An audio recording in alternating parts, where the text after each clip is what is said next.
Yes. Welcome to the Top 4 podcast. My name is Peter. I'm an Arsenal FC. I'm joined by David, a true gooner. Come on, get in the blood. Get in Come there. on.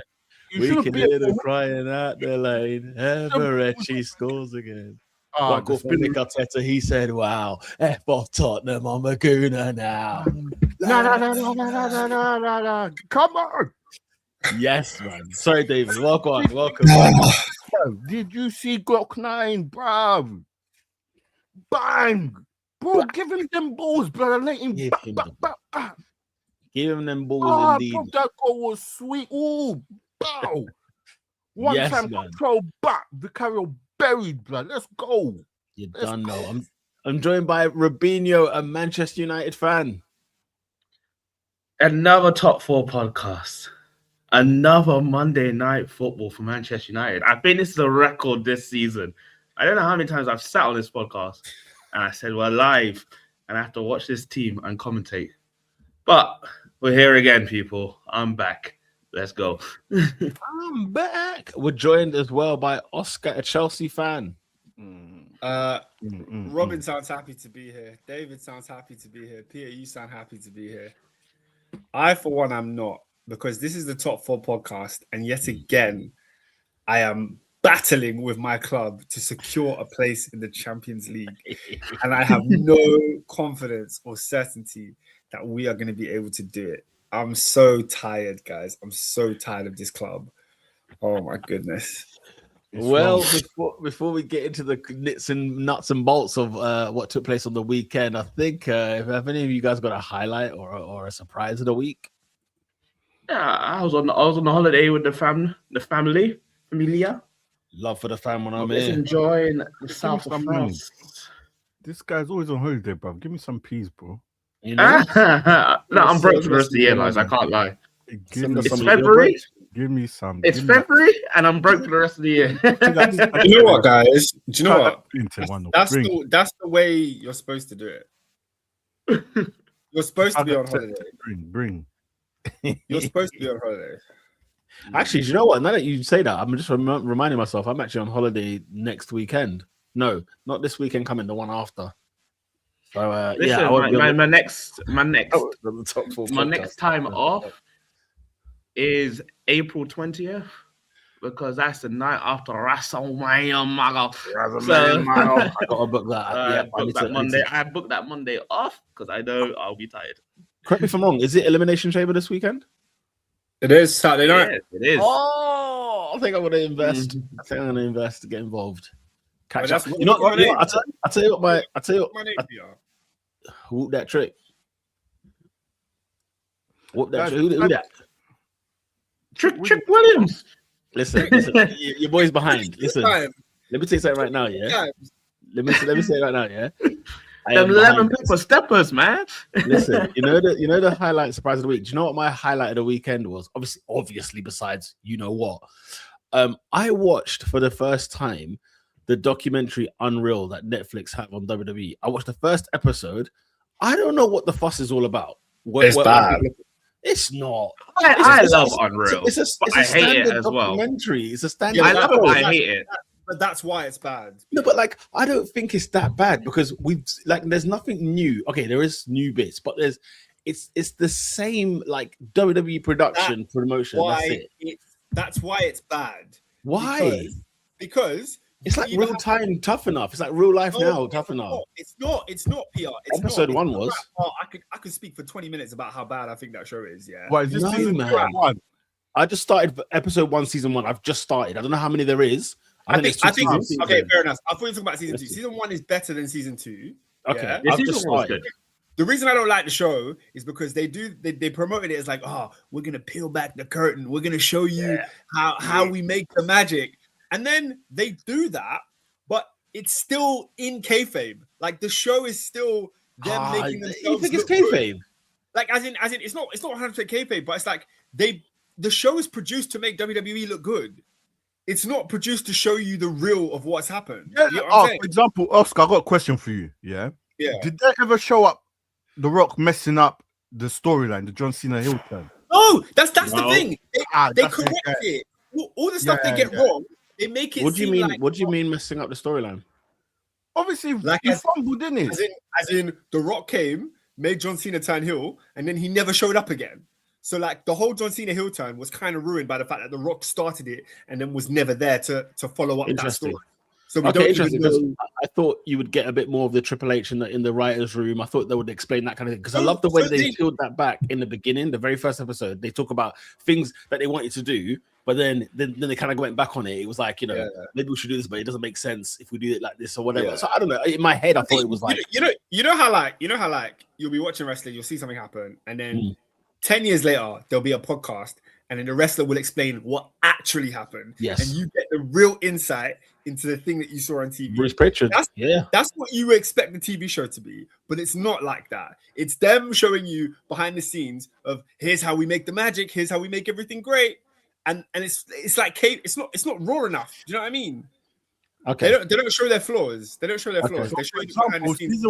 season one, I don't want to ruin it. You watch it and you will see, this is how it's the behind the scenes of the road, Cody Rhodes finishing the story. Yeah. They will show you everything, what went wrong, everything. Season 2, they've not done that.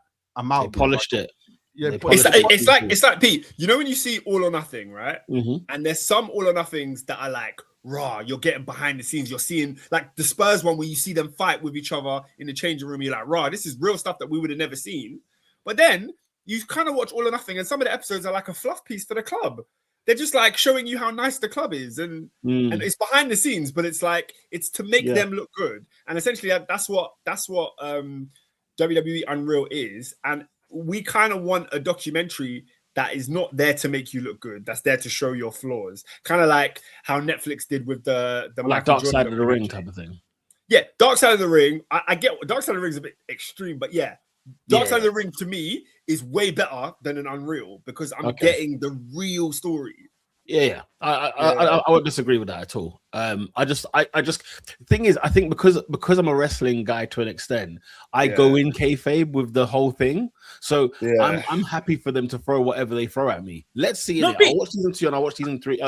I'll finish seasons 1 and 2 by literally the next 2 weeks, and I'll. I agree. Because do you remember they used to do WWE 24? Do you remember those shows? Yeah. Those were perfect. For me, those were great. I love those sensational. because they didn't pretend to be behind the scenes kayfabe stuff. They just showed you how it was, but it was like there was no pretense. Whereas I feel like Unreal is trying to make it seem like you're getting this crazy insight when really you're still showing us your best foot forward. You're still showing the realness, like, bro. Like if I'm at home, and I'm bored, and I need to find, like I'm bored of what's on TV. I want to find something. The first thing I do is go on Netflix and type in WWE because I want to see a doc or I want to see something. You know what I mean? A wrestling doc is unmatched. A wrestling doc is like it hits here. You know what I mean? You can't beat a wrestling doc. So like I've been in that bag of like, I remember Breaking Ground, I remember Tough Enough. I'd rewatched Tough Enough recently. Like I've finished all of it again. I'm gonna probably jump into Breaking Ground again at some point. I just need that juice. Peter, NXT Breaking Ground is one of my favorite shows in the history of WWE. I love it. NXT Breaking. Was it NXT? Was it specifically?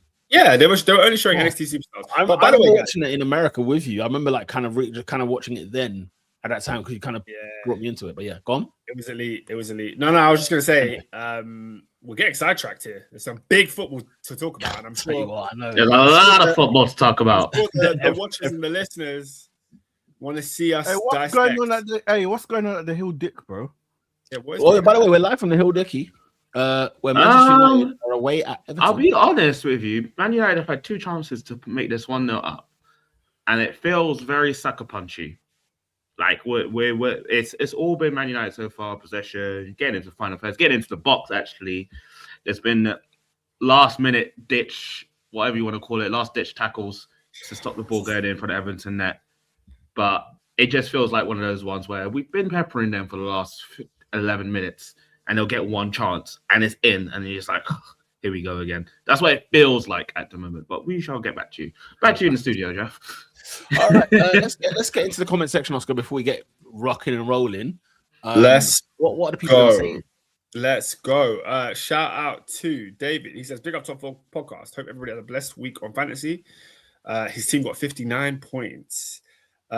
He also says, "What country do you want the World Cup to be in?" For him, it's Jamaica.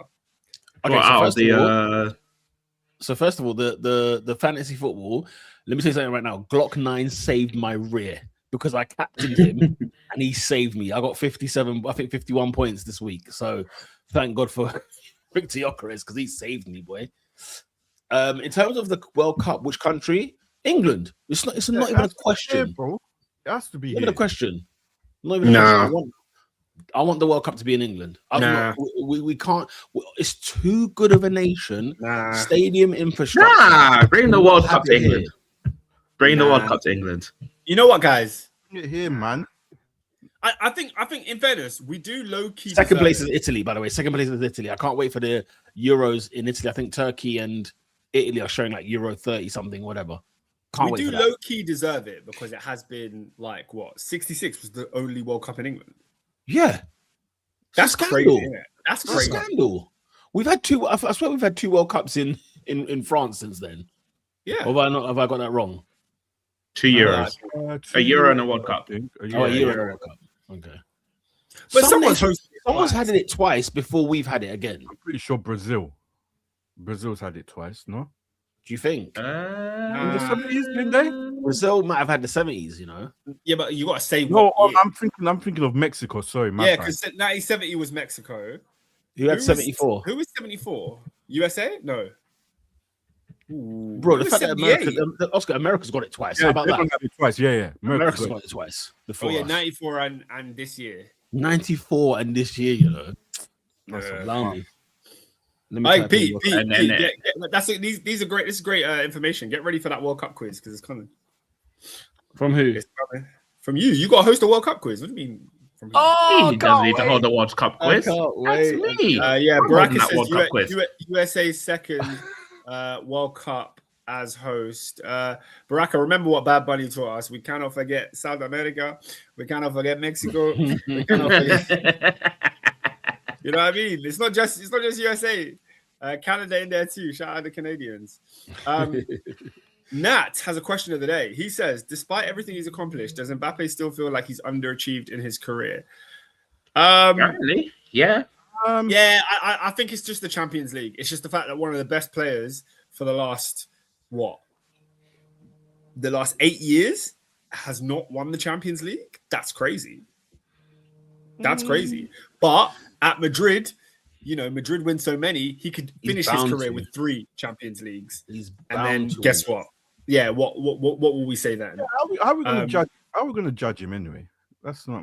I told you he's the best. Well, in the world. his age mate is Erling Haaland, and he's got more He's the more best. than him. Listen, Mbappe took the throne at the World Cup final in 2020. Yeah, you can't say he's won more than him. Say again. You can't say that, Robin. No, I said his age mate is Erling Haaland.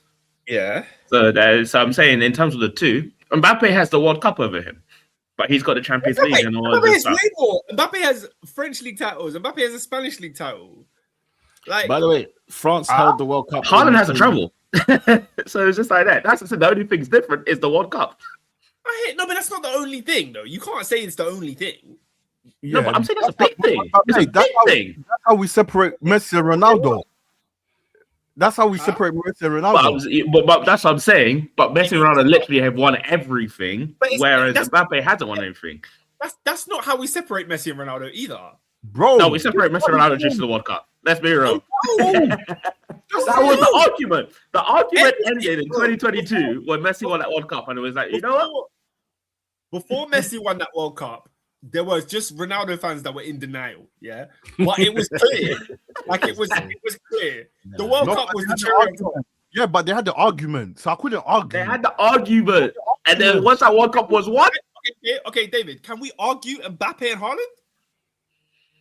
Wait, who are we saying? Who are we saying? Who is Oscar? Where are you on this fence?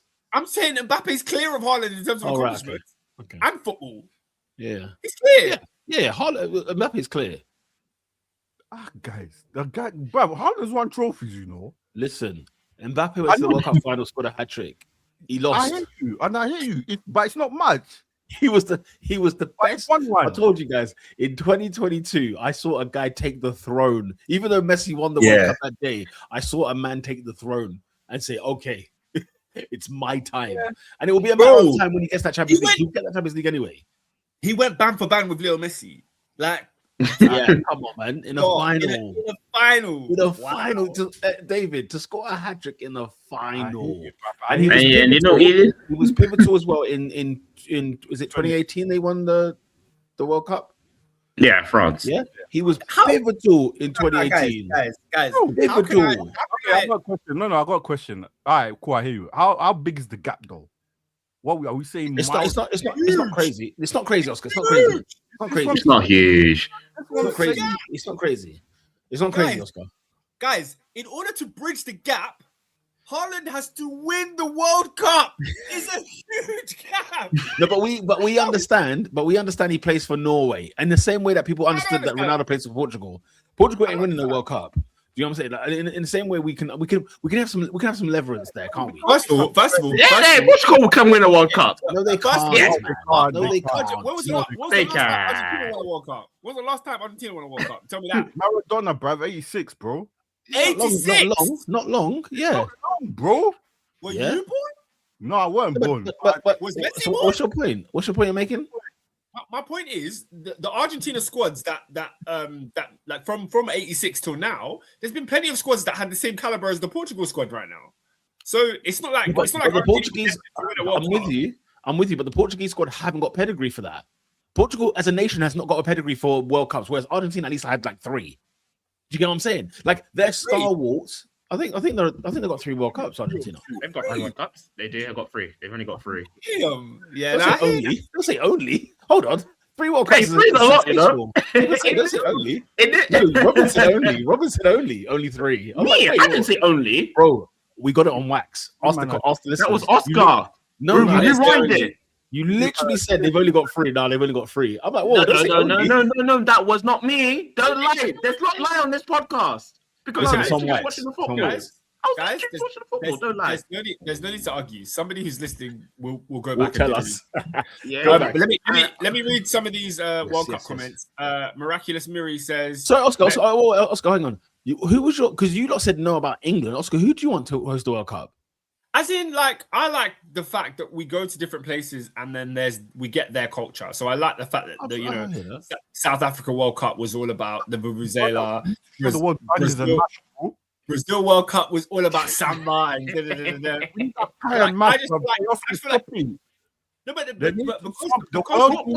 needs to come home. Yeah, but everybody knows, David. The reason I think it's different is because, like, the world watches English football, like, especially right now, because it is the Supreme League right now. Let them like, come. I personally don't want it in England, Spain, Italy, because those are the dominant leagues. Like, we get the feel of that in European football. It's been 50 years since we've hosted I hear it. I hear it. In my lifetime. And the thing is, guess what? The UK or England in particular doesn't need to do anything. We don't need to do just anything. turn up. Bro, we could have a London World Cup. We could have a London World Cup of just the London stadiums. Hey, listen, we got the hotels. Mayfair is there. Mayfair is there. Come on, bro. Tunisia versus Sweden at the Valley. Let's go. Nah, man, you're bluffing. You're making jokes, blood. You could go to the Den for Iran versus Denmark. That could be played at Millwall. You know what I mean? Like, it's ready. We're ready to go. Like, I totally understand what Oscar's saying. I do totally get that part of the culture. And maybe Jamaica's a great shout from David earlier. Jamaica's a fantastic shout. It's a great shout. I do want an Argentinian World Cup though. I need chaos. I need an Argentinian World Cup for sure. But and Serie A, I need an Italian World Cup. I'm not gonna lie. I'm getting an Italian Euro soon. Anyway, anything else, Oscar? You something else on there? A few more comments on there. Before we quickly Miri go says on. we separate them based on competitions, but they can go against each other. Oh, sorry, he's talking about the whole Mbappe thing. Baraka wants an East African World Cup. Let's calm down. We don't have the facilities, bro. Let's calm down there. Listen, we got the facilities for that, big man. Capacity, big man. Have we got the capacity, man? We've got the capacity. I just don't listen. I want all of us to do well. I just don't want us to get put and run amok. That's all I don't want. I don't want cameras on our sins. Do you know what I'm saying? I don't want the dirty laundry on full cam. That's the only thing. Miraculous Miri says Haaland has a serious handicap coming from Norway. I'm not buying it. Sorry, guys. He was born in England. He could have chosen England. He could have. He could have chosen England still. His brother was born in Leeds. Because man like Lewandowski, they did it on a big stage. You know what I'm saying? Yeah, but not for Poland. Yes, bro. Lewandowski has goals in European competitions. No doubt about that. What I'm saying is, you never saw Poland in the quarters of anything. Bro, you never saw them there. Bale took Wales to a Euro semi, bro. Do you see who Wales played? This is who Norway played. See who they played. See who they played. Let's not act like it's not the same competition. Listen, Norway always top a qualifying group. Then they go and meet someone deadly in the next round, and they're gone. They're out of it. Miri asked a good question. Do England win a World Cup with Haaland? 1,000%. Oh, no. Listen, England could win a World Cup with Kane. Kane's perfect. Whose mic is that? Whose mic is that? Robin, it's you. It's Robin still. It's Robin still. Yeah. Is it mine? Radioactive. Oh. I'm not done. I'm not done a thing. Hey, man's computer's heating up, bro. You can't handle it, bro. He's got that infrared phone, bro. It's just buzzing. I don't know what's going on. I've not touched anything. Yo, Miraculous Miri try add Ramsey into the Wales thing. Yeah, of course. Oscar. No, it wasn't. Let's not act like it weren't Ramsey and Bale. Robin, let's set the record straight. It was Bale and Demman. It was not Ramsey. Shut up, man. Shut up. It was Gareth Bale. It was Gareth Bale and friends. Aaron Ramsey. Yeah, Gareth Bale and friends. You know what I mean? That's what it was. Gareth Bale and friends. Osaka, let's go. Ramsey was just there to carry the golf clubs. Hey yo, Pete, where are we going next? Listen, let's go London. Speaking of Aaron Ramsey, man. Oh, Spurs. Guys, I've been waiting for this all friggin' day. The Arsenal FC. Make sure that North London is ready again. Tottenham Hotspur 1, Arsenal 4. In a North London derby. Arsenal winning 4-1 away from home at the Toilet Bowl with Igor Tudor and them man there. David. Yes. David. Talk to me. Brother. How you feeling, man? How are you feeling? Give it to me. Listen. It's good. Like after last week's shenanigans, yeah. Oh my god. Last week. Midweek. Midweek. It was last week, technically. Midweek. Midweek shenanigans. The meltdown. You mean, bro? David, I was on the floor. I couldn't believe it. I was on the floor. You know what? Yeah, I know what we're in Tottenham game. You see that Wolves game, yeah? I was like, we're comfy. Hincapié scored. I remember I told you, bro, you're out here chanting, yeah? I was like, bro, close my man down, bro. This one said he scored. Yeah. Guys, this was 2-1. Man just gives Bueno all of Wolverhampton space, bloody bends it in, yeah? So I'm thinking, I've just finished work. I'm like, yo, we're not comfy here, bro. And then they scored 2-2. I was like, the meltdown from some people were fantastic, but I wasn't scared of this game, bro. Tottenham are Tottenham, bro. Tottenham are garbage, bro. It's bad. There's a good chance they get relegated, bro. They are absolutely guys. Let's talk about it. Y'all didn't want to hear me last week. Yeah. Like we allowed them in that first half to think. If we play our football, you see, Arsenal, bro, play your football, bruv. All right, cool. SA scores 1-0. Then man, they start doing all the PR gathering in the corner, constant. Rice doing this, and then man tries to do Brazilian thing in the corner, bruv. Mwani scored is that his name? Colin Mwani, yeah. Yeah, Colin Mwani. In 18 games, blood. Bro, no goals, no assists since he's been at Spurs in the league. And man's just you're thinking, first touch, goal. You're making this difficult for us. Then, second half, mate. I don't know what he said, bro. But that pass, see them through balls, Pete. Was that Saka? Yes. He did not play that pass.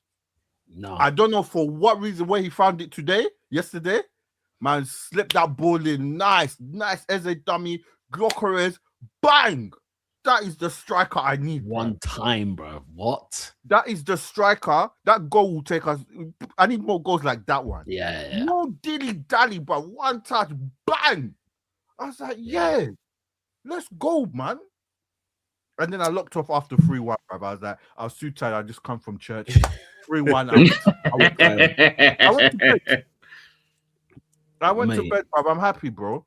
As I said, no, but how do you genuinely feel? And sorry to take it very quickly. Do you know when it felt like it was 2-2? Like, and then obviously he got chopped down. Gabriel, I was gonna punch him. Gabriel got away with murder. I'm so sorry. Murder. I've done that before. I don't know what team it was. Newcastle. Was it Newcastle? Yeah. I was like, remember at St. James's, bro. Like, guys, I'll tell you what, yeah. After Wolves, guys, I was on the floor. I can imagine.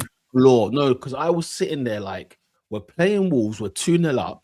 In fact, when we were 1-0 up after 20 minutes, I was like, yeah, Arsenal in control, keep them at arm's length. Wolves haven't got anything about them. It's half empty, the stadium anyway. Like, you know, normal day at the office. See you later, mate. Put the pressure on City.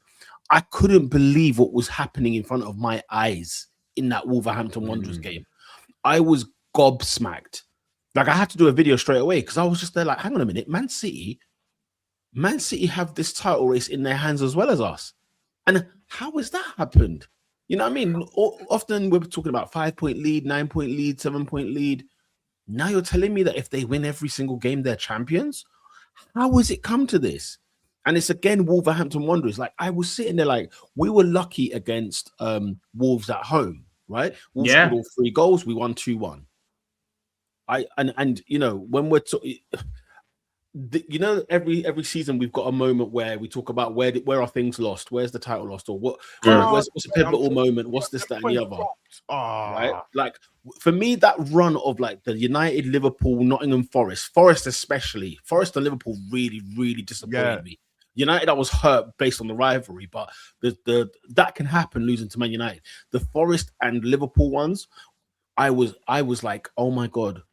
We're not doing it. Brentford away, I thought, you know what, I can get over that, considering this year's Brentford, considering the fact we were lucky to get a draw. I thought, take your draw, get the hell out of there. Wolves, guys, I was on the floor. I forget that it's a 2-2 draw. In my head, it's a defeat. I forget it's a 2-2 draw. And to the point where, guys, you saw my mood on the group chat. I didn't have a prayer of us beating Tottenham on Sunday. That's how bad it got for me. And this is a horrific Tottenham Hotspur. Horrendous. But I did not predict us, because in my mind, I was like, do you know what? We had this watershed moment against Man United where it was like, okay, we lost to United at home. How are we going to respond? You know, remember I said, look, take the guys out for a curry, get them on the lash, do something. Just let them rethink. Team building. Yeah, the whole thing. Even Mikel during that week afterwards, he said he asked the players, "How do you want to live these next 4 months?" They all did a resounding rally cry. Yeah, we went to Leeds that weekend, smacked them up, pumped them 4-0 away from home. Excellent. Gyökeres, I think, scored twice. I'm there thinking, right. Then you're giving me the Brentford performance, but then you're giving me the Wolves performance, guys. I was on the ground when I saw us at Spurs. Then, yeah. Spurs are crap. So when we started and we took the lead, I was like, I know this show. I've been here because I've seen us go to a team, go take the lead, go look at us after we can score a goal. Guys, I was about to in the group chat, I was singing as a song. Spurs then equalized. I had to delete the voice note. I remember that. I didn't have time to sit because I must have put something like, I don't know. I think I put another comment in to then realize another goal's gone in, because obviously, you know, some of our streams are slower than others, right? I'm there thinking like, okay, the first goal, when we conceded the first goal, I was like, this is a car crash waiting to happen. A player who hasn't scored, as David has rightly put out, right? Kolo Muani hasn't scored a goal all season, no assist all season. He scores. You know, like they fast forward the game, let's say like 20, 30 minutes later, Tottenham, how many touches in the opposition box compared to Arsenal's 21? In the first half, it was like 0 or 1, maybe. Tottenham had one. It was after like 60 minutes. Tottenham had one touch in the penalty area. That was the goal, innit? And it was the goal. And I sat there like, this is unbelievable. This is actually unbelievable. I couldn't believe what I was seeing here. Anyway, we go 2-1 up. Glock 9, yeah? I said, that's what I'm talking about. I said, that's what I'm freaking talking about, yeah? I had my Jokeres shirt on and everything. I was like, yeah, here we go. When we conceded that second goal, because you know what? I needed to go for a walk in the first half anyway. I was so livid. I was so, you know, like when you're so angry, you have to ask yourself, what are you really angry about? There's something else going on in your life that you're angry about. I was fuming. Anyway, when we conceded the second, yeah, I couldn't talk. I just genuinely couldn't talk. I think I put in the group chat, I'm lost for words. I'm absolutely lost. But anyway, we recovered, and I think that you know. And by the way, it should have been a goal. Kolo Muani's goal should have stood. To be I was going to ask what you guys. In all honesty, it should have stood. It was a nonsense. It was a nonsense. I know. You know, if it was my defender putting two hands on somebody, or my striker putting two hands on a defender, I would still say like, look, you've given the referee no choice. But the fact that, you know, theatrics and everything else, Gabriel tried to buy the foul. He's got previous for it, man. Yeah, he's got previous. Yeah, I was like, no, you know what? You give the goal. Anyway, I think a rocket ship. In this day, and it's unfortunate for the circumstance that it came, because Tottenham needed everything they could get. They needed, if they were ever, they needed everything. even the one touch that you're talking about, where they had one touch in the box, Rice runs it into the box for them. It's not even like they got the ball there themselves. So. It was unfortunate for the game that was not given, but in my opinion, two hands on the back, you're asking for it. You're asking for it. Yeah, you're asking for it. So you could do the same action with one hand. Why do you put two? I see so many players doing it. João Pedro won two penalties 2 weeks in a row because people just decided to put two hands on his back, and it's not like a push. He just falls over. So you know, so guys, the second goal goes in, and I think there was their own firework lit up their rears, because at some point it was like, okay, guys, you know, this second goal we've just conceded, this is the title gone. Because I'm telling you this right now, guys, had we not won yesterday, I'm saying it here, I put it in the group chat, congratulations to Manchester City. Congratulations for them winning another title, because there is no way this team mentally up here is capable if we did not win yesterday. Because guess what, guys? Newsflash, Tottenham are the worst team in the league. And when I say this, I mean, like, we've played Wolves twice in about 3 months, right? Wolves are better than Tottenham. And in the recent form, let's say in the recent 4 or 5 months, Tottenham are actually at the bottom of the table. They are the worst team in the Premier League. Do you understand what I'm saying? And yes, they are in a relegation battle. I told you guys it last week. Yeah, they felt because here's the thing: what was Thomas Frank actually sacked for? Was he sacked for the fact that they thought they were going down, or was he sacked for the fact that they're not fighting for European places? Because Igor Tudor is gone in there to arrest a situation. And you heard his first press conference after his first game. One. 90 minutes. You saw what I put in the group chat, guys. In his first press conference, the headline that came out of that press conference was, I didn't understand. What's it called? I didn't understand the situation. What? Now I do. Yeah. No, how can you blame him? But another manager says it. No, but Oscar, how many managers in a row? Peter. Oscar. Peter, we spoke about the first 2 goals, and we spoke about the Kolomwani goal that was decided. Wait, hold on, Robin. Hold on. Just 1 second. Hold on. Did you guys see Arsenal's 3rd goal? Brother. Did you see defending from Dragozan? It was comical. Did you see what he did? Like, he was relatively under no pressure and just headed the ball to an Arsenal player. I swear he was doing that the whole game. I swear he was. Mate. So when Tudor comes out and says, yo, I had no idea. Like, I don't necessarily blame him, because what the hell? Like, what the hell, man? But Oscar, Mourinho, Conte, Postecoglou. But we're Thomas Frank. Oscar, do you remember Thomas Frank's bold one?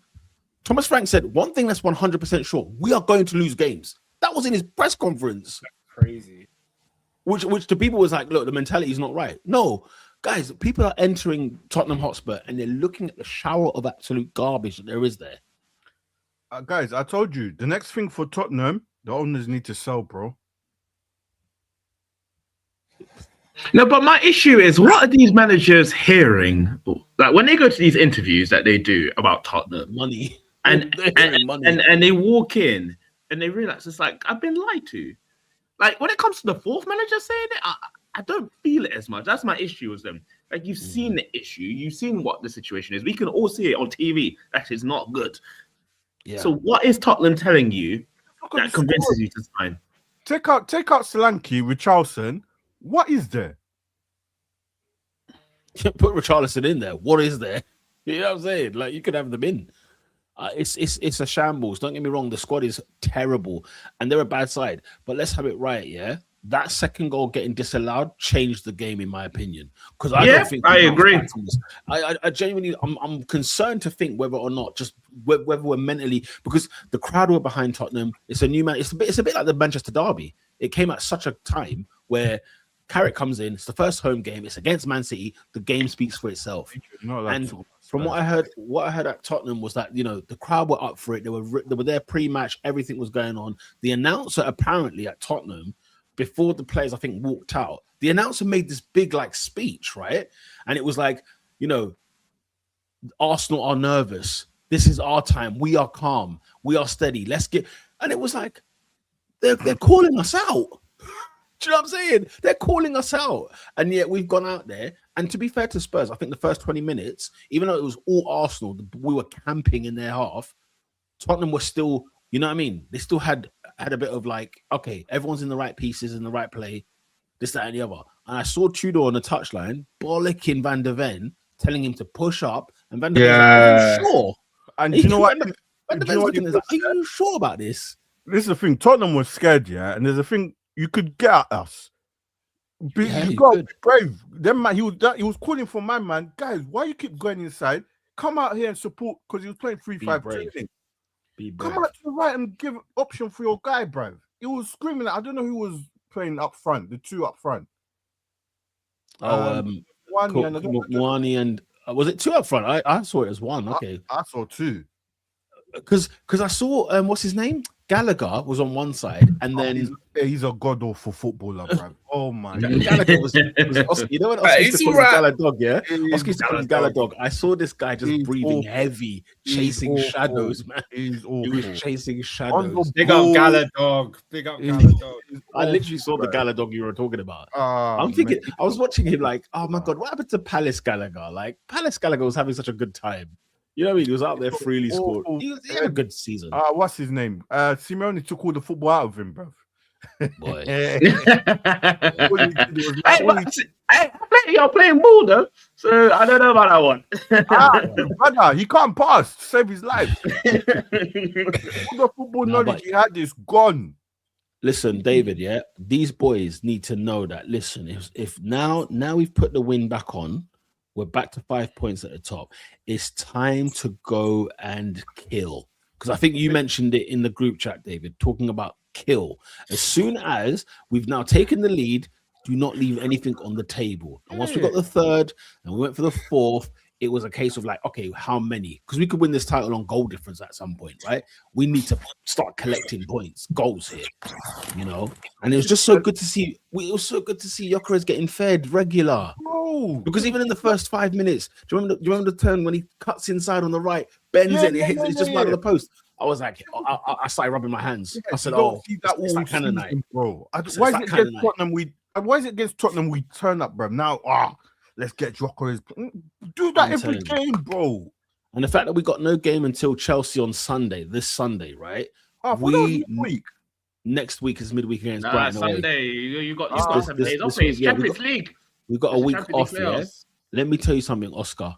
We're about to put a sword to your mate, Rafinha. He's about to hold a beating this weekend. If Arsenal get it together, right? Listen, why? What? Because you have a week off? No, because as in, it's a turning point for us. Oscar, you have to understand, our season was gone at Wolves. Our season was gone at Wolves. It was gone. Oscar, we went to our rivals, we went to our arch rivals and put 4 at their ground. I don't know derbies that have that many goals away from home. I don't know. Yeah, come on. Don't belittle our win, bro. Don't belittle our win. Don't belittle this moment. I'm not going to belittle our win, but I can just repeat back to you the things that you've just said on this very podcast. Spurs are the worst form side in the league. They are absolutely horrible. And yes, you've got they were the perfect team to face after dropping points to Wolves. They were the perfect team because I don't know about that. this. Of course they were. Away from home, I don't know about that. Give me Spurs at home, maybe, or Burnley at home, maybe something like that. They were the perfect team because of what you're saying right now. Any other team that you beat, it wouldn't have felt like this. But the fact that you beat Spurs is that Spurs always. What's there to counter? You just said to me, this is the worst team in the league. They are the worst. Yeah, you guys needed to bounce back from poor performances, so you went to the worst team in the league and you slapped them 4. And you yourself said, when it was 1-1 and they had the opportunity, and fortune found its way to you where the push on the back was given as a foul, it could have been a different game. So to me, it's not like I saw some different Arsenal out there yesterday. I saw Spurs who couldn't stop the striker that has been stopped all season by every team in the league.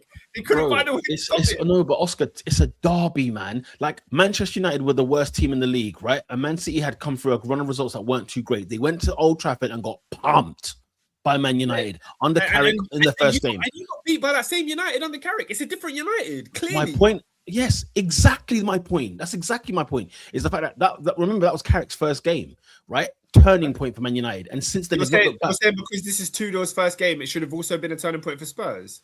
No, what I'm saying is the fact that the kind of victory that we had at Spurs in a situation where it could have gone the Man United, Man City way in Tottenham's favor. It was never going that way, is my point. Oh, whatever, man. You can't. It's a derby, man. It's a freaking derby. Have 13 players. It's a derby. For the training session before the game. It's a derby. Who was that? Who are their centre backs, PR? It's a derby. Oscar, it's a derby. I can't Oscar, lie. Tell a lie, Oscar. Yeah, we were at one point in the game, at least at half time. You weren't sure Arsenal were winning at half time. But that's my point, PR. My point is the form that you were in at Wolves. I don't see a huge difference from the performance you put in. That's why Spurs. It's a turning point. I'm not saying it's a performance thing. I'm saying it's a turning point now because we scored 4 at Tottenham. Okay, but what did I say? I said Spurs was the perfect team to play, and you said no, it's not. The reason Spurs is the perfect team to play is because it feels like a turning point because this game was always going to mean something to the fans. If you had beaten, I don't know. Bournemouth. No, if we'd won like 2, say for example in a normal game, say but say if we won 1-0, 2-1, something like that, yeah, KG derby game, blah blah. I wouldn't be saying the same thing. I wouldn't be going on about turning point. What I'm trying to say to you, bro, the manner of winning a derby game, scoring 4 away from home. If Man United go to the Etihad and score 4, if City go to Old Trafford score 4, if Chelsea go to the Emirates and score 4, Arsenal go to Stamford Bridge score 4, these are not common threads. This never happens. We scored 4 at their place twice. But like whose place twice? Spurs. No, but Tottenham and Chelsea's a different. It's not really a derby, is it? It is. But yeah, I'm belittling. Okay, no. I don't wholeheartedly disagree with what you're saying. I'm just saying after that Wolves game, I literally said this to the people that I work with. Robin is clapped. Why has he clapped? He missed. No, it's because people are being idiots with the final ball. That's why. Okay. I thought it was a dagger. It was an Njai dagger. I'm just saying, when you guys went down to Wolves, yeah, even Declan Rice came out in the interview and said, "This is the perfect game for us to bounce back because you couldn't beat Spurs." He has to say that. You are in pandemonium. The truth of the matter is, Oscar, I don't know about you yet. Declan Rice has to say that he's a player of the club and they're playing Tottenham. Whether he likes it or not, we're playing Tottenham next. My point is, as a fan talking here, and I think Mikel's idea is give us Burnley at home next. We need to arrest this. It's the same way when we lost to Man United. What was perfect for us? Leeds away. A team near the bottom, Leeds away. It was a good test to show some mettle, to see if you're about it. A North London derby away from home is the last thing you want. I'm not even joking. Be in this team. And here's the thing, Oscar. Oscar, here's the other thing as well. How true is this Arsenal really? Because let's say it wasn't a derby. Let's say it was Burnley at home. Yeah. Do you think we would get the performance that we gave against Spurs? Who knows? Especially with how horrendous we were at Wolves. Sorry. In a bit. Just on your comment there, yeah. I think they're more difficult. They're more difficult games coming up, mate. Especially, I think in hindsight, yes. No. Hold on, let me finish. We got Champions League coming up. As I said 2 weeks ago, bro. There's gonna be games. It's gonna be highly emotional, bro. You're gonna have to keep it up here, bro. Yeah. All the mistakes. For this 4-1, as much 4-1 was good, there were hella mistakes, bro. Yeah. There were Zubermendi, the back four. I'm telling you, these men need to be careful, bro. Because now you're gonna have them games, 3 games back to back, Champions League. I don't decide.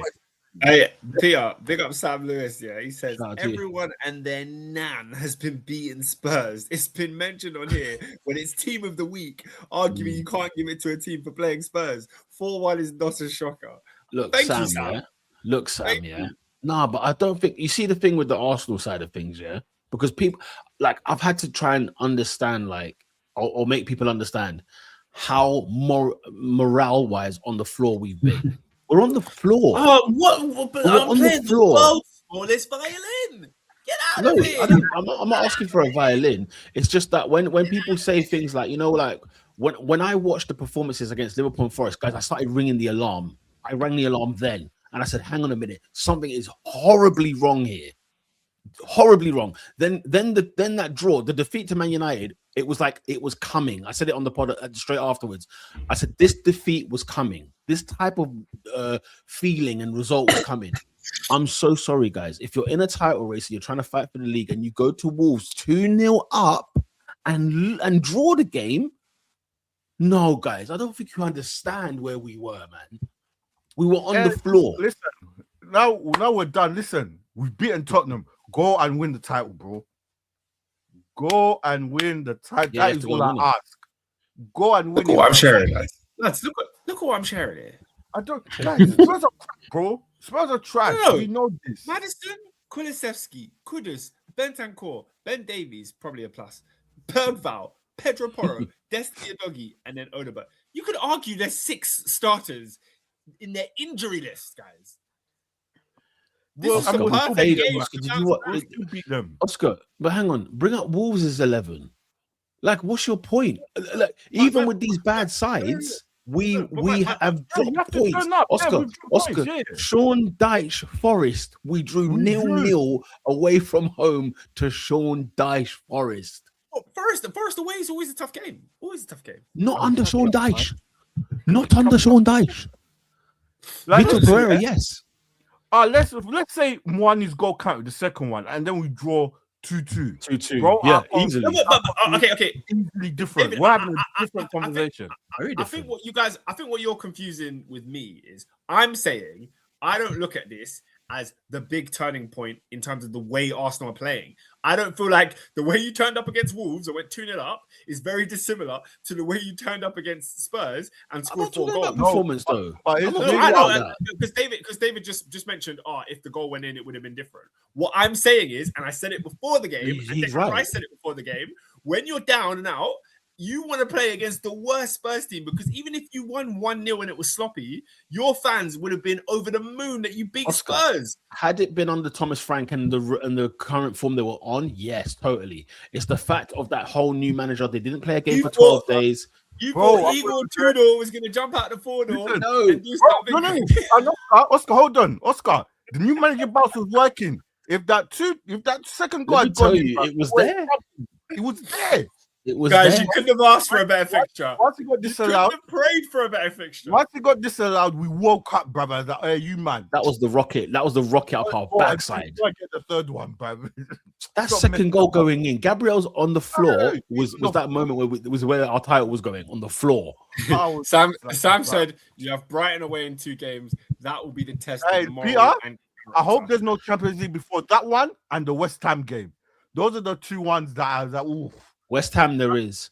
Brighton there isn't, but West Ham there is. Hey, that one's our bogey. Sam, That I appreciate what you're saying, but I Peter, we've had stupid decisions go at that ground. Listen, I'm looking at that ground in fear. Remember the Saliba thing penalty with the flipping the headlock. Please, I don't want to see Anthony Taylor and things.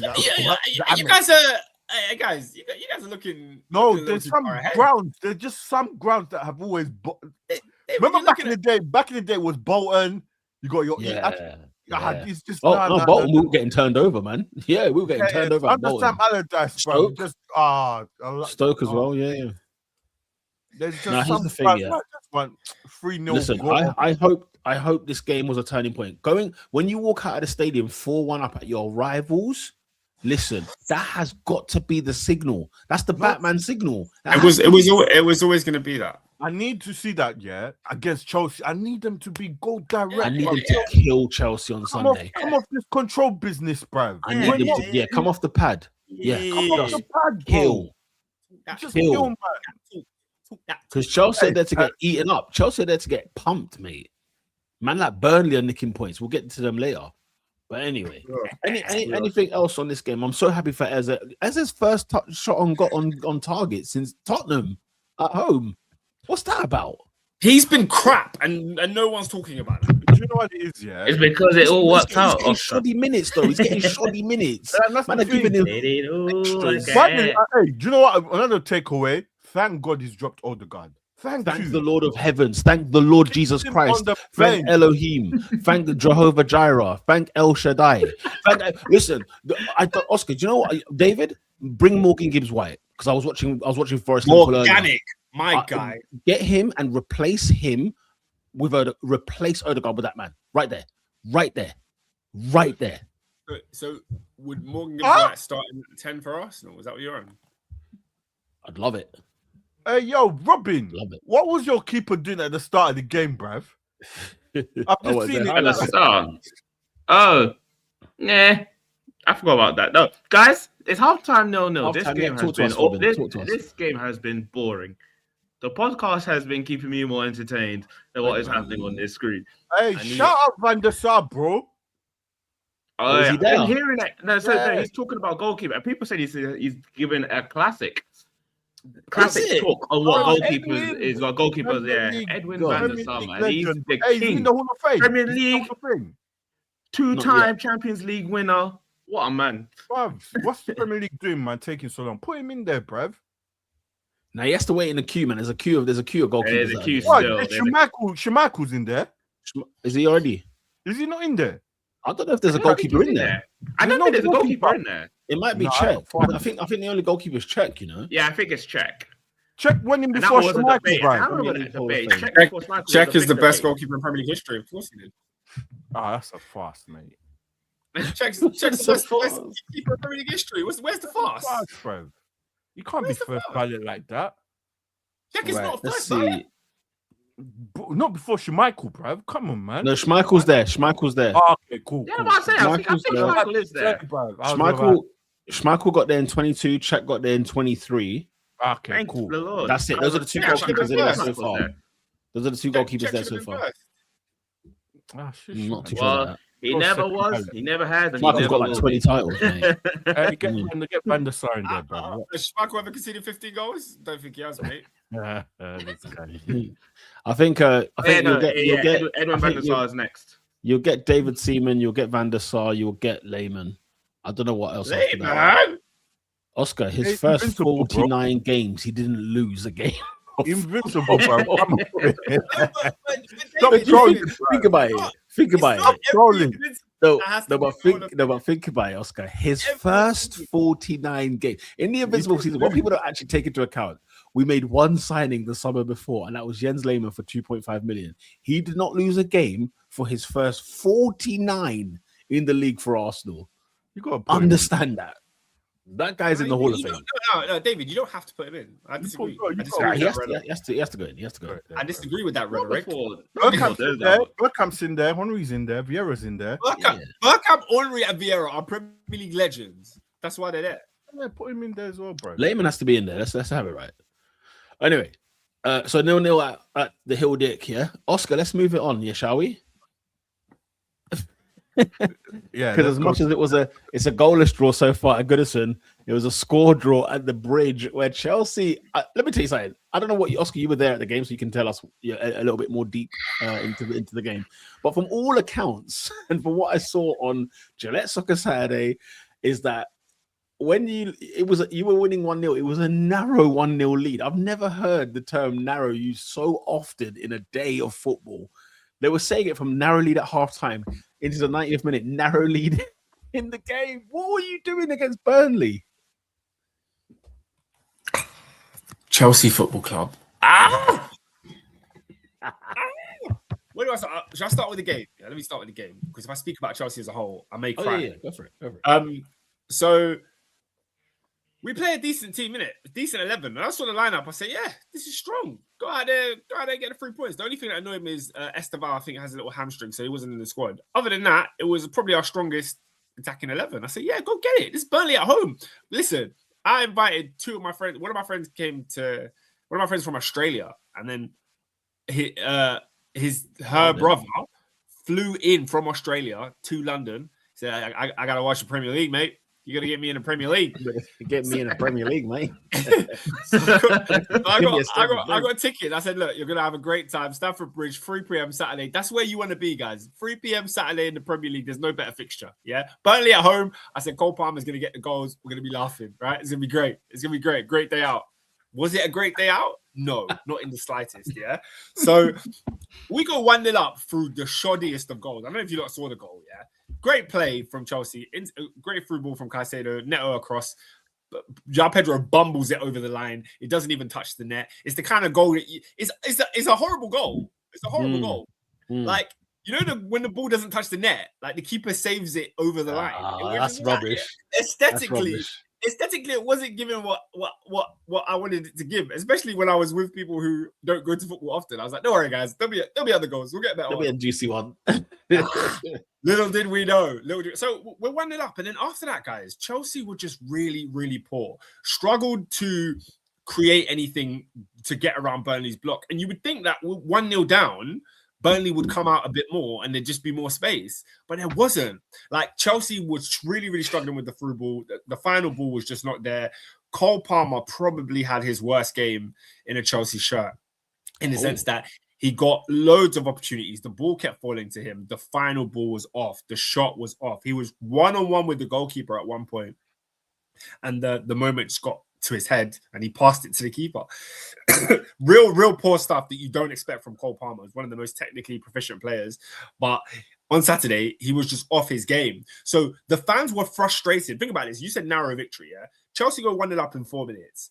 By 15 minutes, the Chelsea fans were frustrated because we're like, guys, play the right pass. Like, do just do what you're supposed to do. Like, lay it off.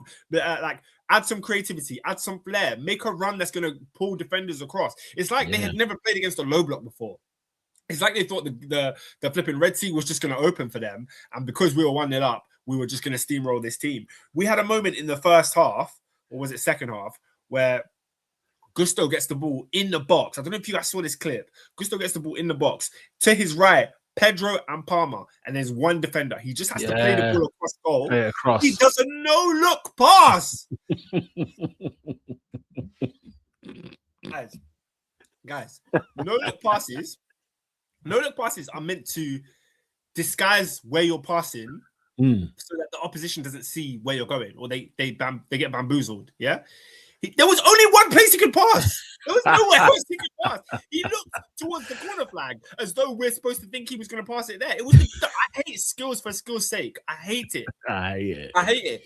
If you're going to do a skill, let it be to beat the player. Don't do a skill so that we know you know how to do it. That's just stupid. That's just so dumb. And he did this at 1-0. If he did it at 3-0, I still would have been annoyed. He did it at 1-0.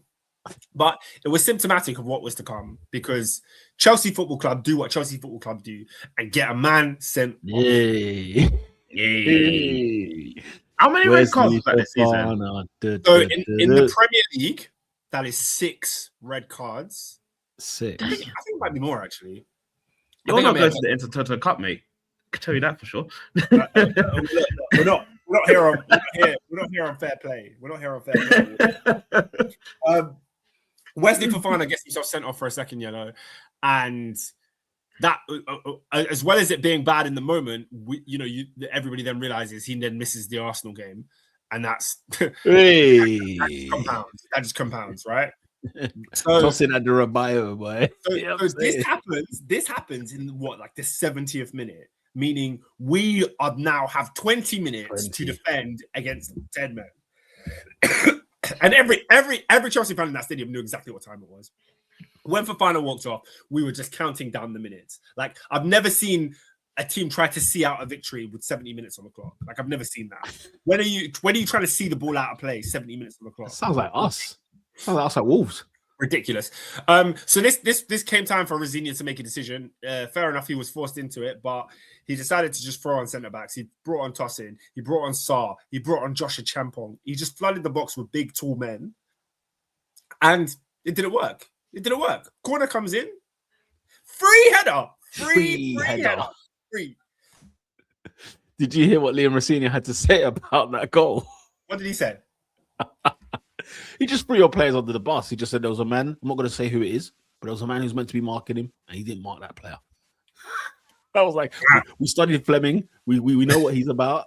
We had a man to mark him on that player. He wasn't there. He was marking somebody else, is what he said. You know who that man was? Go on. It was Andre Santos. Can I tell you what Andre Santos did 2 minutes before? What did he do? So Burnley have the ball by the byline.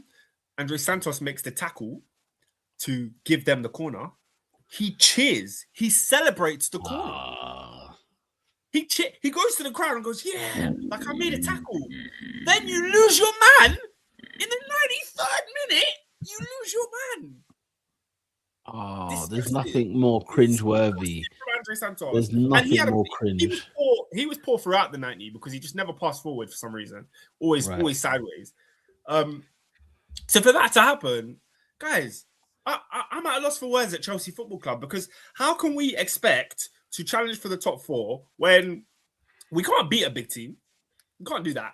Can't beat City. Can't beat United. Can't beat Liverpool. Oh, we beat Liverpool first. Can't beat Arsenal.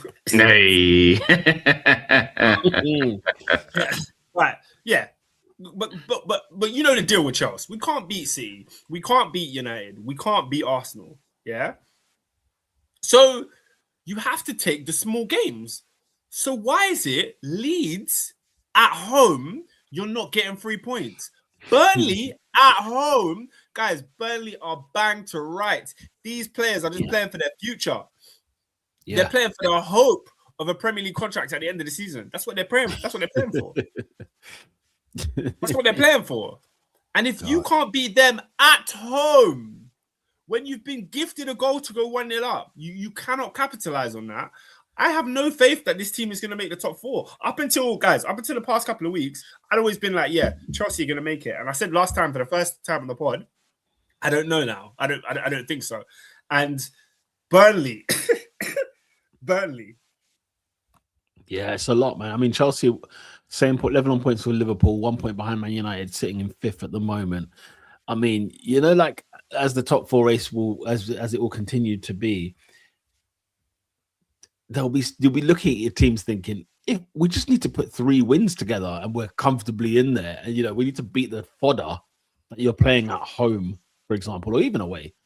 And it's just it's not gonna be smooth. It's just not gonna be smooth. And it only gets more difficult for us. We've got Arsenal next week. I think after that we've got Villa. I think in March we've got City. I think there's Newcastle there as well. So you've now shown yourselves that you can't beat the smaller teams. Even the last win that we had was West Ham, where we're scoring a 90th minute winner to beat West Ham.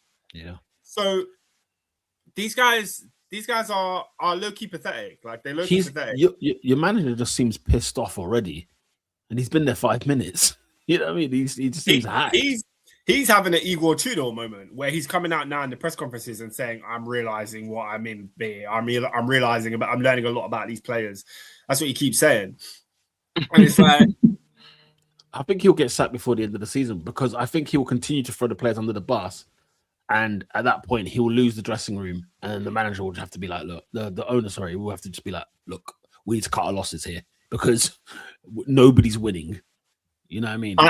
I think it is just. I think the inexperience of Chelsea Football Club is catching up to us because the rate at which we lose points and the way in which we lose points, you just feel if we had some older, more experienced heads in the dressing room, you can't get away with that many red cards. You can't get away with losing concentration like we did against Leeds for that long, and then having them get back into the game. You can't get away with what happened on Saturday with a man losing a player in the 93rd minute.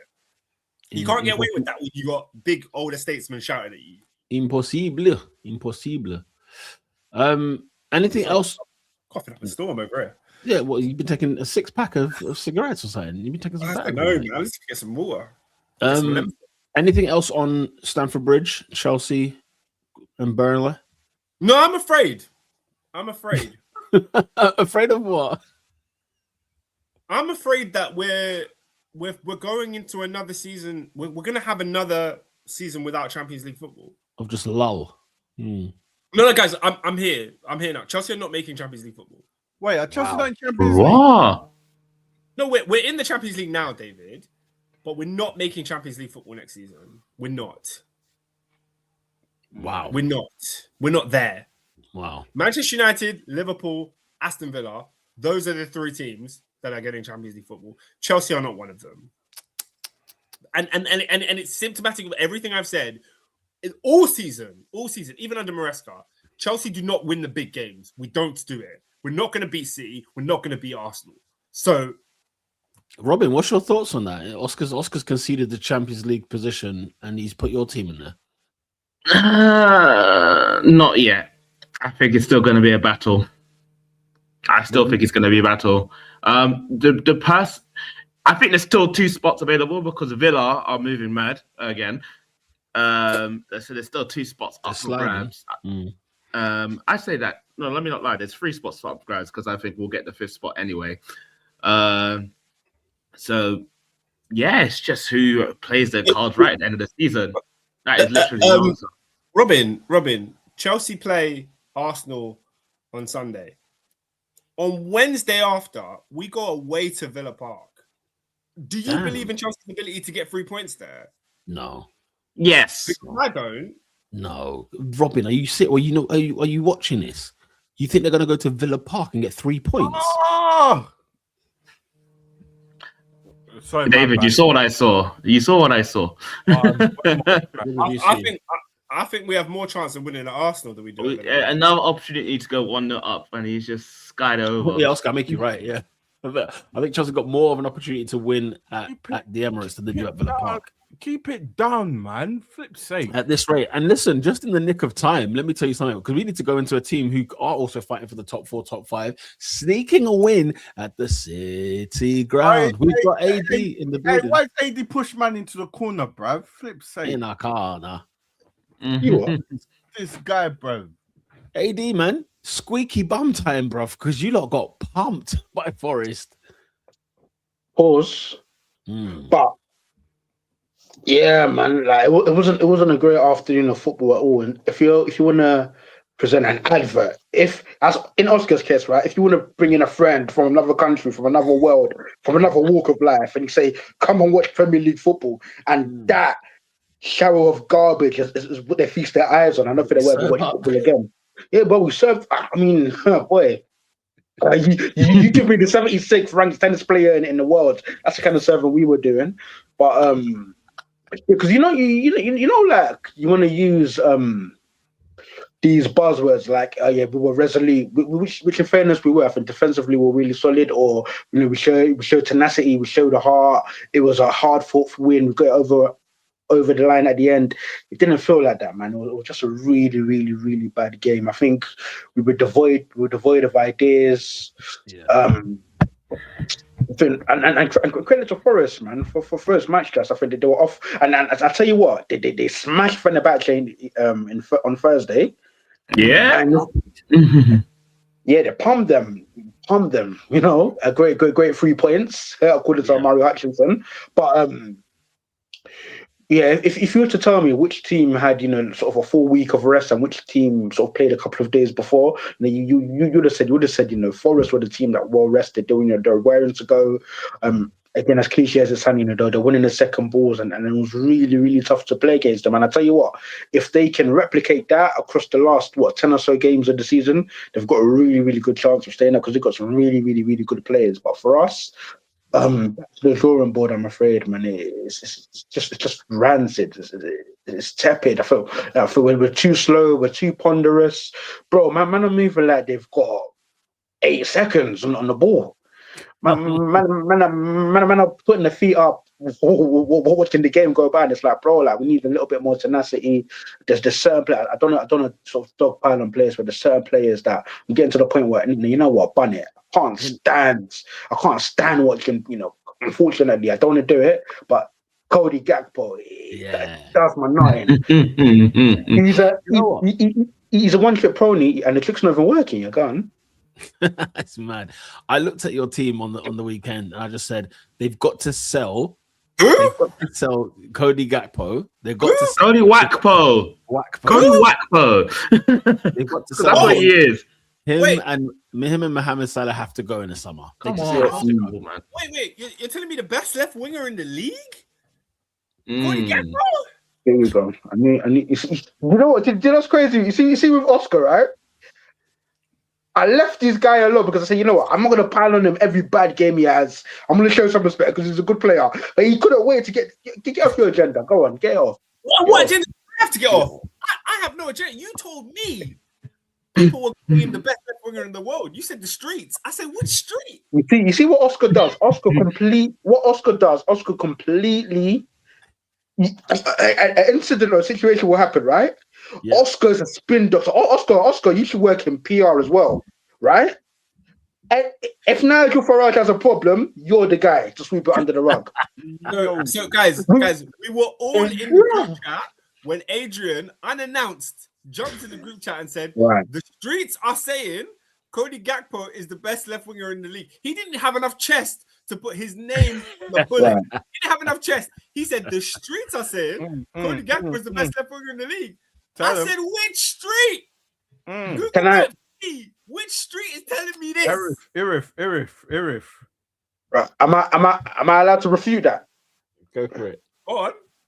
Right. Wasn't the main crux of me saying that? Did I not say, wow, what a sad state of affairs? The streets are genuinely saying Cody Gakpo is the best left wing in the league. And then we brought up a list of left wingers, and then we said Anthony Gordon, been out of sorts for about a year at that point. We said Eze is not really a left winger. And then I asked you guys, right. This is actually, if Cody Gakpo is the best, or debatably, or someone can, plausibly with their chest say Cody Gakpo is the best left winger in the league, we are in a sad sorry state of affairs. And I asked for decent left wingers. You're giving me man like Jack Grealish. Referee. What about Leandro Trossard? Does he ever we're in a famine. We're in a famine of left wingers. That I would never disagree with. But there's been no point in time where I've looked to Cody Gakpo to end that drought or that famine. Anyway, I'm sorry. As you were, I just heard his name. I had to. Hold on. Surely that's that should be yellow card. Yeah. I'm like, what? Did he even get the ball? And he just popped him in the face. So Buemo's chasing the ball down, 1-on-1, gets the keeper, defender. I don't know which defender it is that's gone off. And he's just, even the ball just barged him in the chest. I'm like, it's more chest. That's uncalled for. The elbow did come out a little bit still. Interesting. We have to wait and see what goes on there. I mean, but Everton are playing football, man. They're just here to fight. That's the honest answer right now. What is it? 60th minute now, Everton? Yeah, 60th minute. Yeah, and they're just here to fight. I'm on 56, mate. So, who? There's been a sub. Let's go on. Mateos, is it Kunyov? Ahmad off. Sesko will score. He's not big. To be honest, I wouldn't have made that sub. I would have taken Kunya off because Ahmad has been annoying on that right hand side. The only issue with Ahmad is just not making the passes is what's annoying me. Oh, the whole. There's no striker up front, man. Right now, there's a striker up front, so let's see. But and who's gonna put the ball in the box? And then they've taken off the guy that will give it to him. That's what I say. I mean, look, I was looking at Liverpool thinking, hang on a minute, like they need to move Salah and move Gakpo on in the summer. They just have to. And when there's no verts, it looks like there's no teeth, there's no there's no bite. That's good to see, though. Yeah, it is good to see that verts is actually missing. When he's missing, it's actually noticeable piece. And you know what? Can I just say quickly? Sean Dyche is a frigging fraud, blood. Because what I saw him serve up at the City Ground was an absolute disgrace. Guys, this is the worst man in football now. He's the worst man in football. He's a disgrace. It's his best squad ever. It's the best squad he's ever had. And look what he served us with that. Yeah, remember his first game was against Porto at home in the Europa League, right? And he scored 2 penalties to win 2-0. Yeah. And he thought, they got the wheel going. Vitor Pereira comes in there hard as nails. Yeah, he's got the gun to his chest. Okay, he goes to the Weatherspoons in Nottingham. Round upon rounds. He gets the feel. He was putting in rounds. That was his first week on the job. He went out there and put a tab in Weatherspoons. This man is about that life. Yeah, this is a man who's on crud. He got there, and I as soon as he was recruited, I said, perfect. This is what they need. And you know what? In the Fenerbahce game, they went away to Fenerbahce, blood. They went to Turkey and got 3 points. Not 3 points. They scored 3 goals without reply. They come to the City Ground at home with a 3-0 lead. These men are serious. They didn't turn up against Liverpool. And I saw Liverpool under the cosh. Like it was Newham police station. These men were on the belt. That's it. This without you left with how many points? Listen, David, relax. Let me finish my ramble. Let me finish my rant. Yeah, let me finish my roll because I was going there. This guy squeezed Liverpool. I've never seen Liverpool look so fugazi. AD probably has, but what I saw before my eyes on a Sunday afternoon after service, I said, "This is unbelievable what I'm watching." Liverpool are getting turned over by Forest, who are 17th in the league or wherever they are in the league, right? And we know that's down to Postecoglou and Dyche. Let's have it right. This Forest side that you saw in the last 2 games is the real Nottingham Forest. This is the Forest I was expecting to see because this was a team who was fighting for the Champions League last year, and they've added to it. They didn't lose players, did they? Who did Forest lose in the summer? They lost someone big. They lost Alanga. For them, transition ball. Yeah. But they got 50 million quid for him. Okay. Also, they lost Chris Wood as well. Yeah, Chris Wood's been injured all season. Listen, it don't matter because Vitor Pereira is in town, guys. And if you're wake up and smell the coffee because what's cooking at the City Ground? They're gonna finish mid-table this season. You reckon? They're gonna finish mid-table. And a Europa? I told you, he's got the gun out, mate. He turned up to Nottingham and just put the strap on. I said, guys, yeah, we're not here to muck about, bruv. We're not relegation fodder. Went to Turkey and took all the kebabs there were. Then came to Liverpool and nearly put them lot in a spliff. And you saw, then what was great was the 2 goals that McAllister scored, one being disallowed, right? Did you see the anger and frustration in him?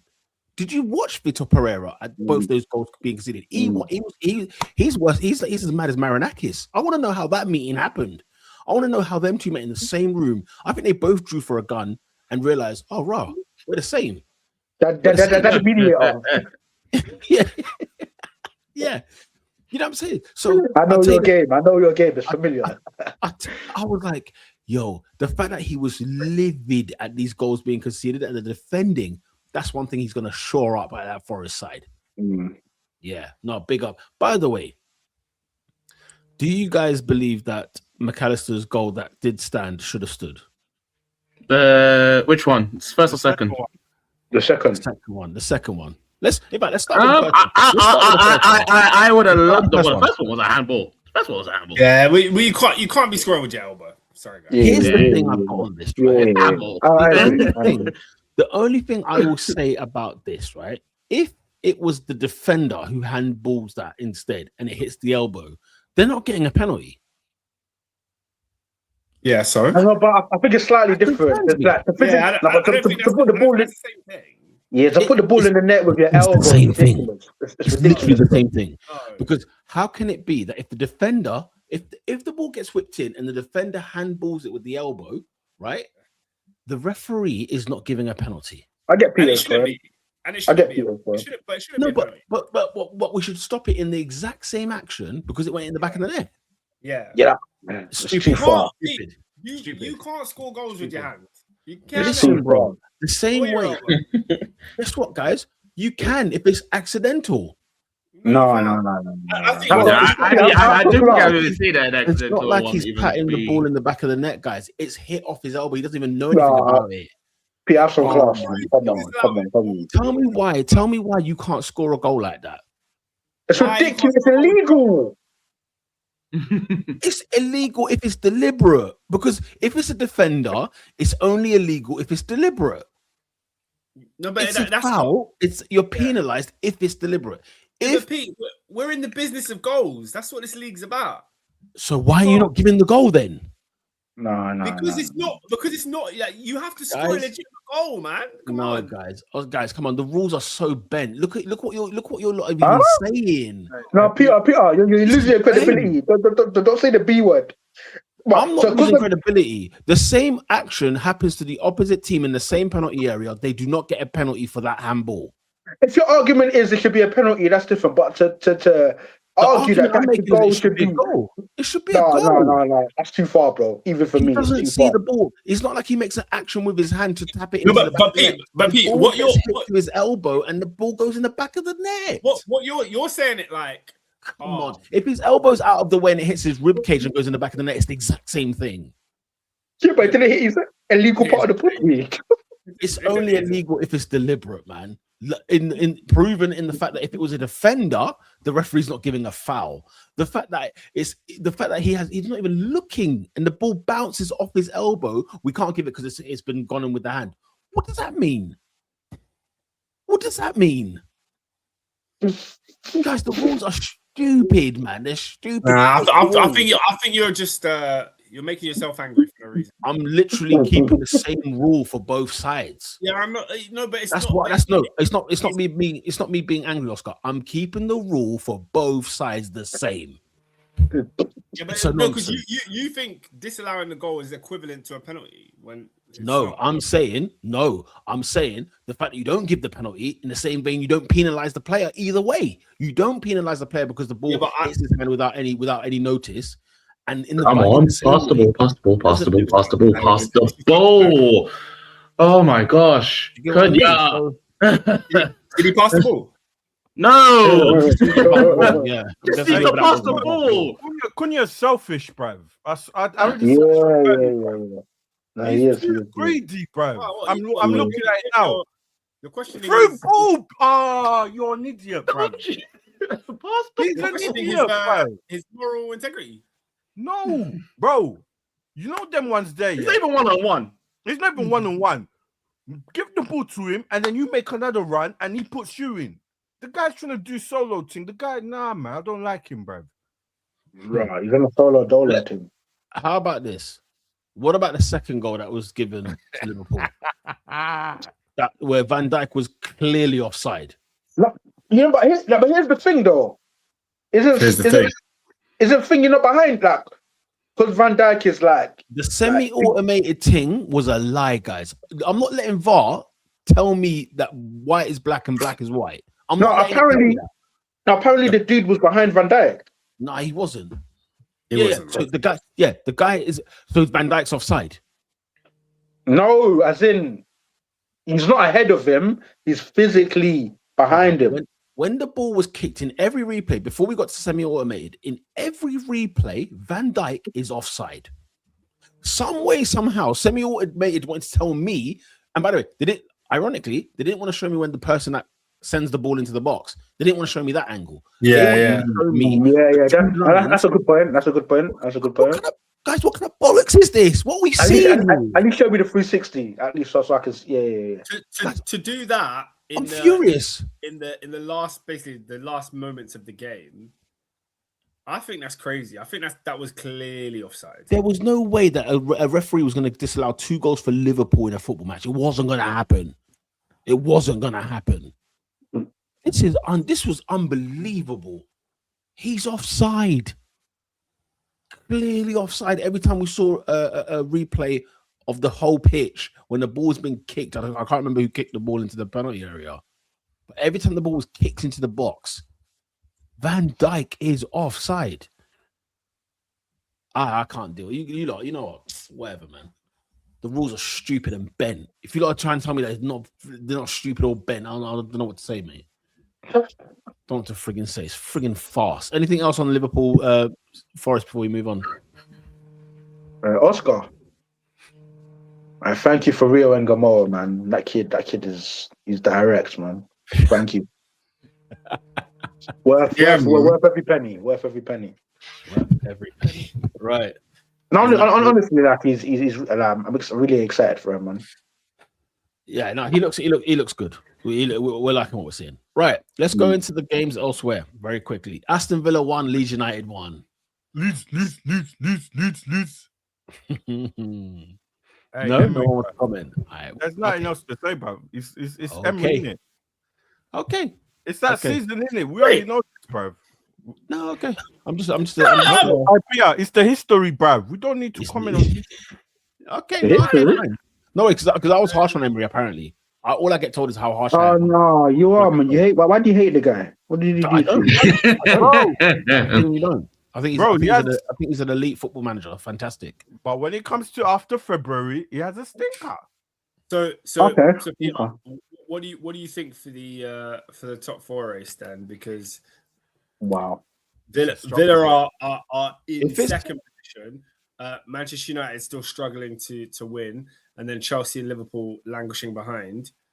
If it's a top 4 only, let's count 5th out for the time being.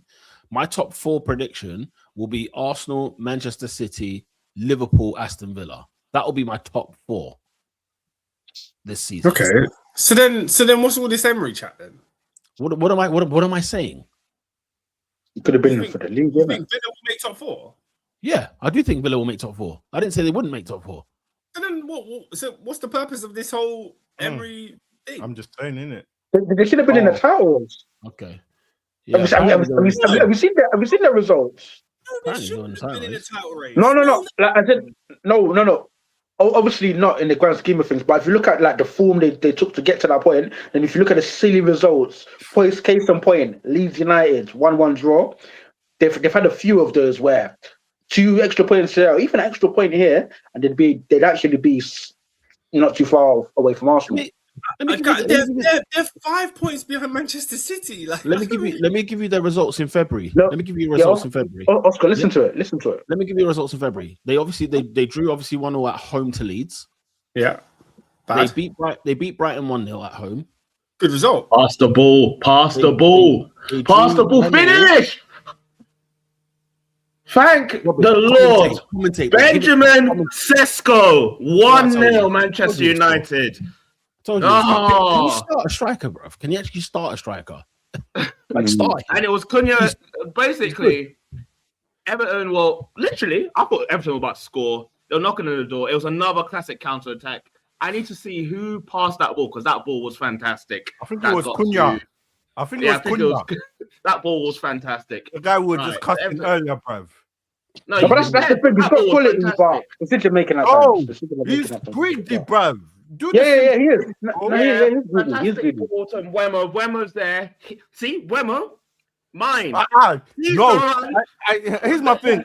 And Robin, I always say this. Today's midfielders, if it is not clear what they need to do, they won't do it. They won't do it. He had no other choice. Sesko is sprinting a gut, bro. Put it there, bro. Look at Keane. He tried. If they can't see it, they won't do it. Look at that. If they can't see it, they won't. If they can't see it, they won't. Bro, they're not Özil. Your CESFAB, they don't have. I tell you what. Yeah, I tell you what. You said that what you just said about those kind of players. I watched like a compilation of Kevin De Bruyne. I think the other day, just come like on my Twitter or something. Wow. The assist, the passing of balls that are not there. They're just not there. It's not there. It's not there. It's not there. We are the number 10 is straight. It's a famine. You said about the left winger. You said it about the left winger.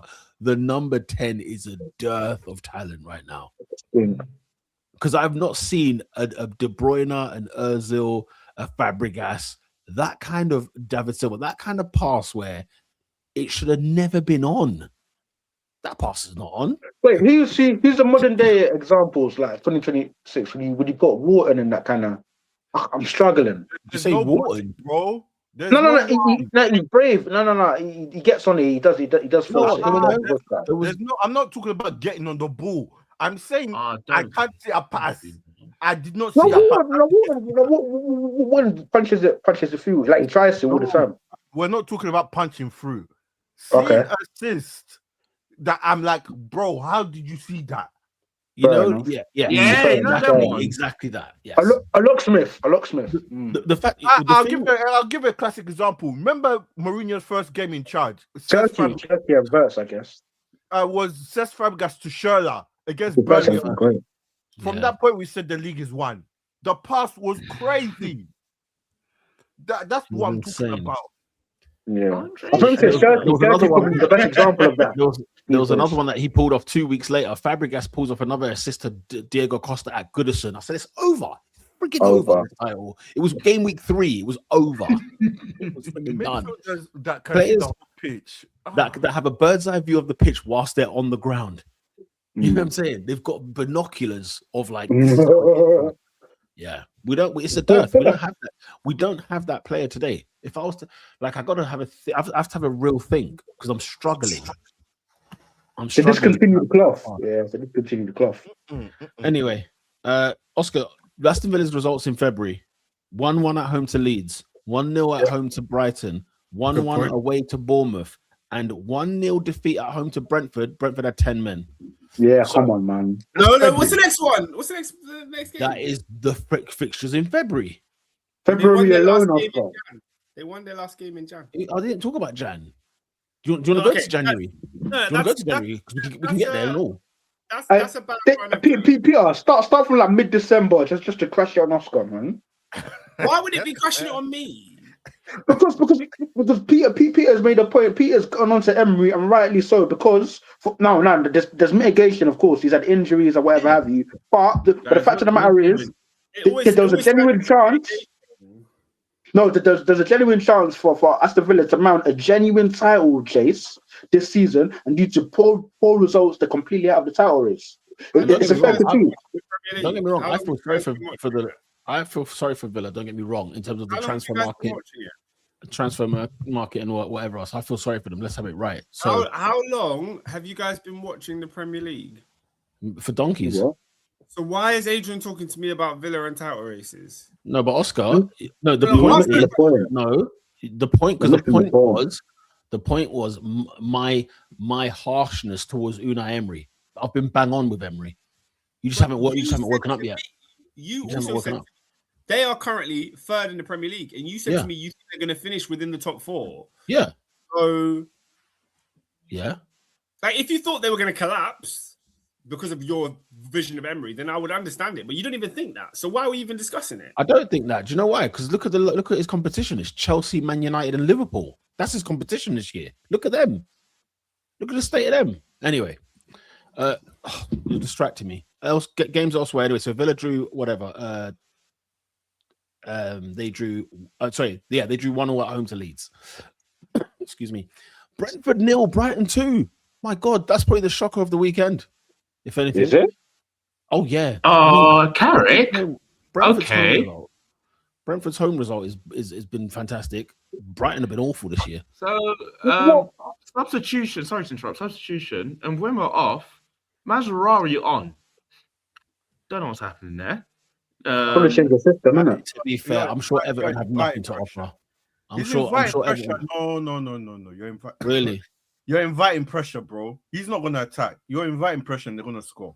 You've got. But what do Everton have now? Who's up there?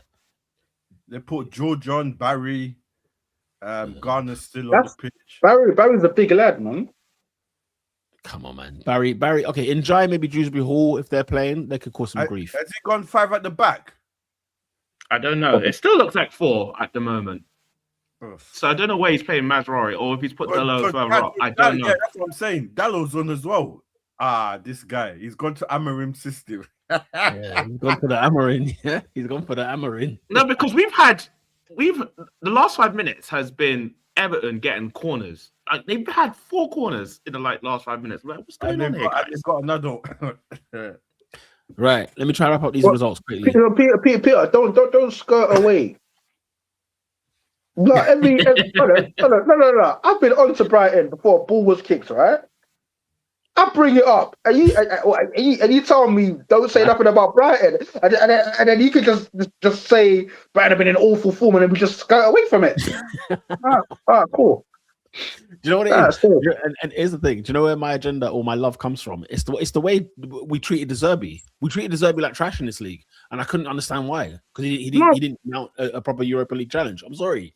De Zerbi pulled wonders in Brighton, and Brighton's lose a player every year. He got them to Europe. He got them to Europe on here.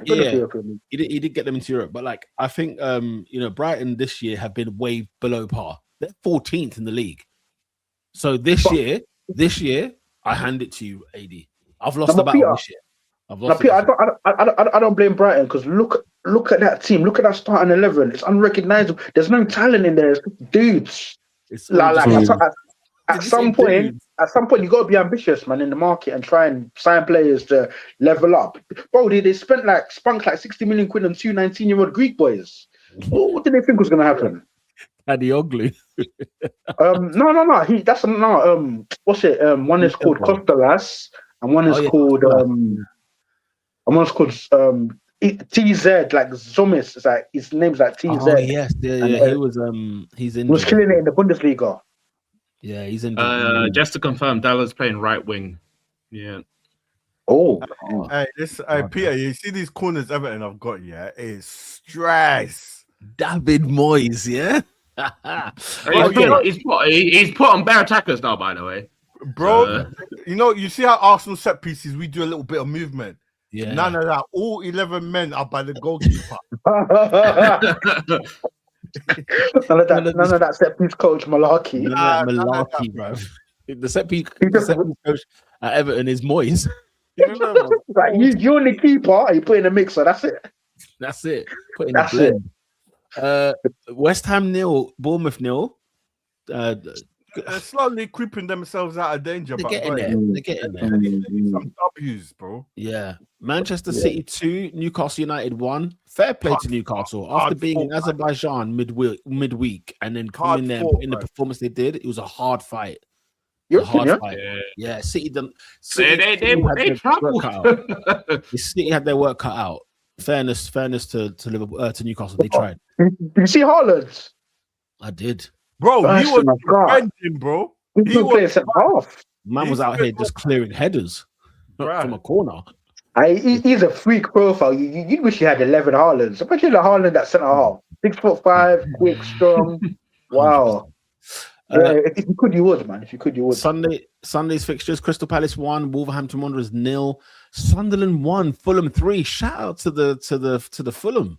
Do you know what I'm saying? What's their nickname? Cottages? What's their nickname? Cottages, whatever I think it is. That's a great result at Sunderland. Sunderland have lost 2 home games in a row now, but still impressive. What's a governor? Yeah, I think good result for Fulham. Fantastic result for Fulham. They're just picking up those small points that you need to get out of their danger. Danger? Yeah. They were sliding at the start of the season. Towards the start of the season, they were fighting for Europe. They've lost 12 games, you know. They were sliding. Saying that though, they're 3 points behind Brentford, mate, who we're waxing lyrical about this year. Oh, good God. Okay, but who are they 3 points ahead of? Brighton. So they're right there. I mean, the quality of the league, that says much about the league, bro. Oh, wait. A save. What a save. I thought that was in. What's going on from in the league, Robin? From Everton, number 5. Bloody hell, bro. Yeah, that's what I said. I thought that was in. Yo, hey, imagine company. That was- I think it's Clemens for Michael Keane. Okay. Yeah, That's made him a great imagine save. company against Leicester. Yeah. That was what's gonna happen, bro. Top bin, yeah. Top bin. Bro, he's paid. When has Company ever done that in his career again or before?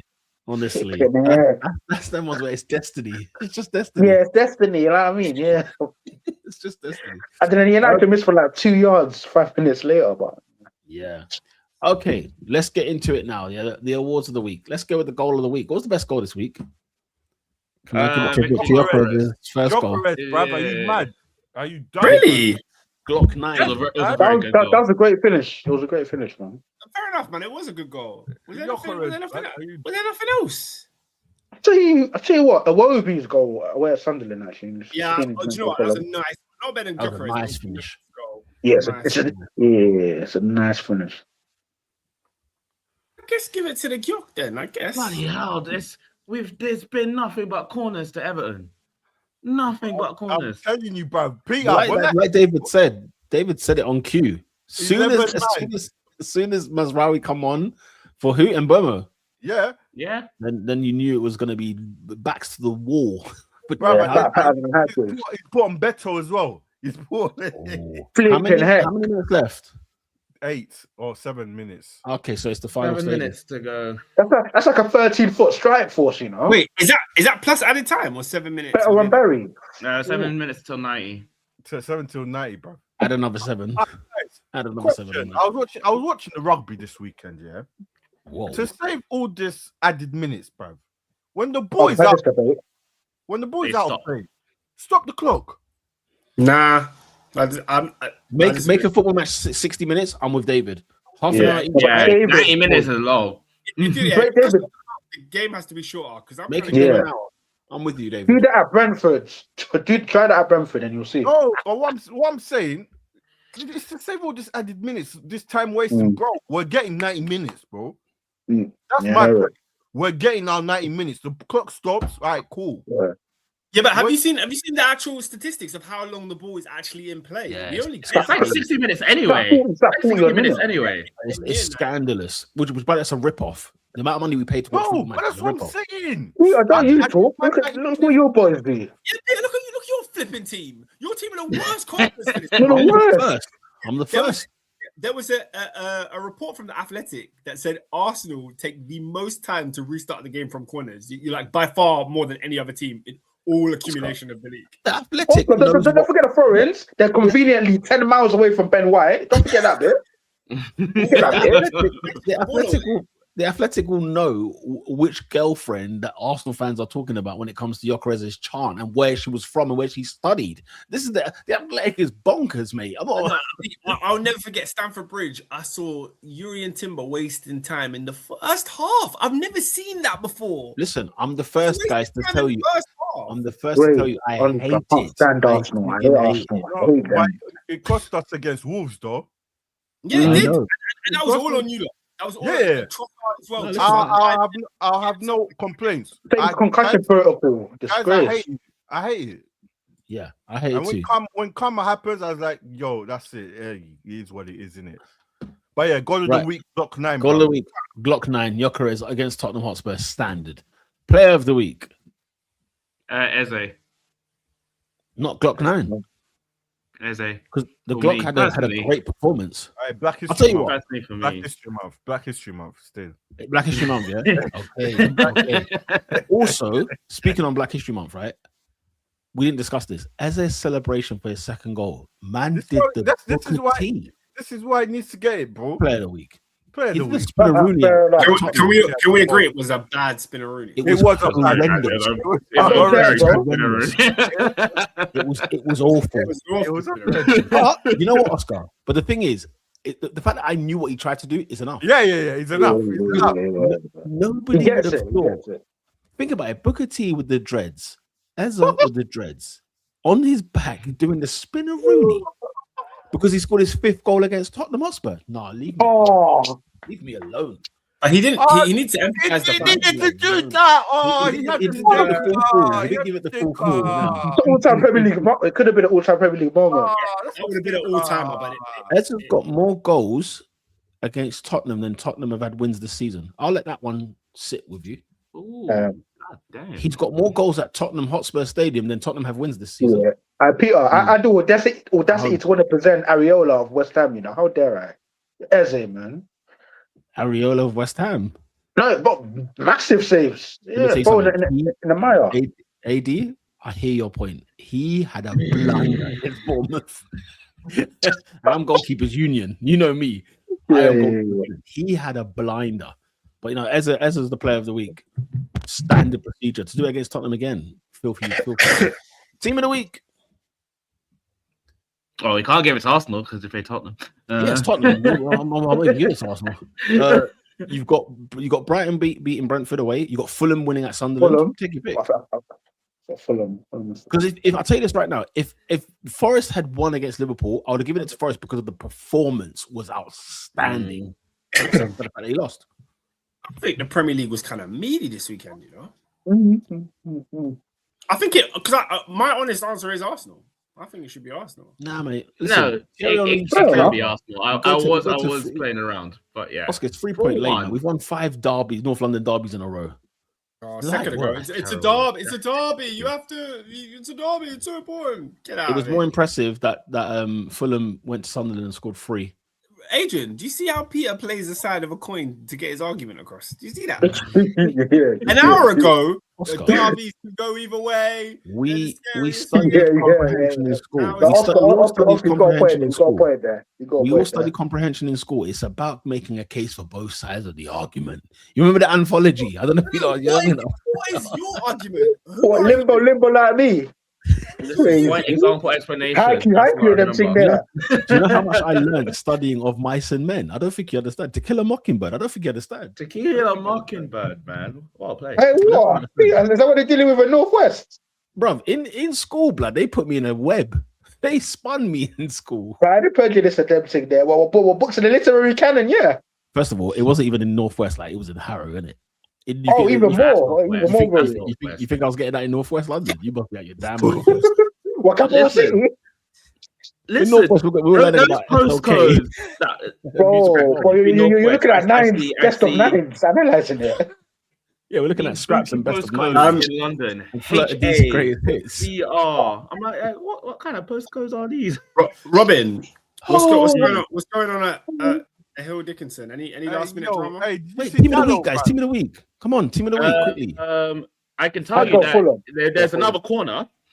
This time to Manchester United for once. But it's still 1-0. It's the 90th minute. Give it to Burnley. Give it to Burnley. Plus 5 minutes added time. Burnley got a draw against 10 men. Chelsea had 10 men. No, they tried, didn't it? I don't know if Burnley are a bad side, but at least they're showing fight. At least they're showing some fight. But the thing is, they didn't show fight until we went on to 10 men. They were crap. No, I just mean over the course of a season because they are awful. Like, we're not taking any of those guys to play in the Prem, not even for our team, just to play at this level. And they're trying. Obviously, they're going to go down, but at least they're fighting. At least. I said they're trying. Team of the week, I will give it because the dross. The absolute dross that it was this week. It wasn't a great week. I actually will give it to Arsenal because they're the only ones who have a big result. So yeah, I'll give it Fulham. Let's vote. I'm going Fulham. What are you saying, David? Arsenal. Yes. Arsenal, man. Right. Arsenal, the team of the week. Oh, believe it. Who's not that guy this week? Where do we begin, man? He's got time. Where do we begin? Hey, I think one of these is quite nuanced, you know. But go for it. Hall of Fame, bro. They all need to go. It's quite sensitive. What sensitive for, bro? The club of Eusebio, bruv. Huh? What are you doing? Okay, not this one. What are you? Hey, Adrian, there's another one. But what are you doing? The club of Eusebio, the special one, you too. What are you doing? But all of Fame, bro. All of them. Out of all guys, Mourinho, I never thought I'd see you. Jose. Come on, finish. Oh, you. Oh. Oh, about to get demonetized. Robin's career flashed before his eyes, mate. His line of work was in jeopardy. Yeah. No, because No, bro. guys. It's 4-1. Sesko. Sorry. But anyway, so Benfica against Real Madrid, Champions League. Vinny scores a wonderful goal. Goes in the corner doing a little celebration and that. Celeb. He gets booked first, yeah. Gets Like booked Marino for, was bad. for what reason? I don't know. When Marino did it, it was sweet. Referee, you're not that guy, bruv, as well. You can go and I don't know your name. And apparently, is it Prestini? Something like that. Prestiani, yeah, has covered his mouth, yeah. And I said something. Vinny's run over to the ref. The game stopped in it. Like, man, Racismo has reared its ugly head again. After the game, as everyone's aware, Mourinho said what he said. I'm not gonna bother even repeating what he said. Joe, what's his full name? Let me get his. I need Vim. I need his government name, bro. The special one. I thought you're the guy. After all the black players you've We managed, all thought you were the guy, man. That's why I'm so annoyed. they all swear by Pete, you. you're muted. You're muted, Pete. I was just saying, after all the black players that have served him, I've winning him served titles, you. flipping hell. This is why we should have pedestalized guys. You know what's so sad? Because you know when Vinny goes over to Jose and like, Jose's holding him like that, I'm thinking Jose's government. I'm thinking, all right, like he's told the big boss, like Jose's gonna. I know, yeah. When he came out, he said that. I was like, this is why, like, we don't know these people. Hey. Like, we admire them and we follow them. We don't know what they believe, man. Jose, Mario dos Santos, Mourinho, Felix. You're not that guy, bruv. We was governing, bro. What, he's a Joao Felix. Sort it out, man. Nonsense Felix. guy. And Benfica, blood. You try to do PR, get new players. Blood. What the hell was that, guys? To show you're no racist, you decided to get a black kid. I've seen a carousel of pictures. What are they doing? Social media team say, yeah, man. And you know what's so funny about that thing? It's all the same kid. It's the one.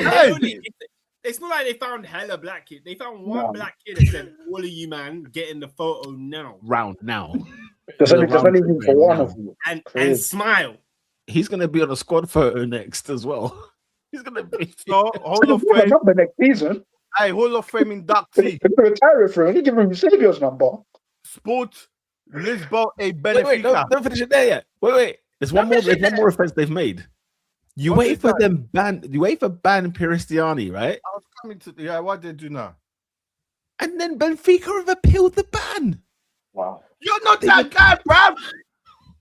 Sort it out. Hey, Perestini as well, yeah? To make it even worse, he come out and said, yeah? And then he said, I didn't say something racist. I didn't say something racist, but I said something homophobic. Homophobic. Okay. How can I be homophobic? Perestini! And it is. You're not that guy!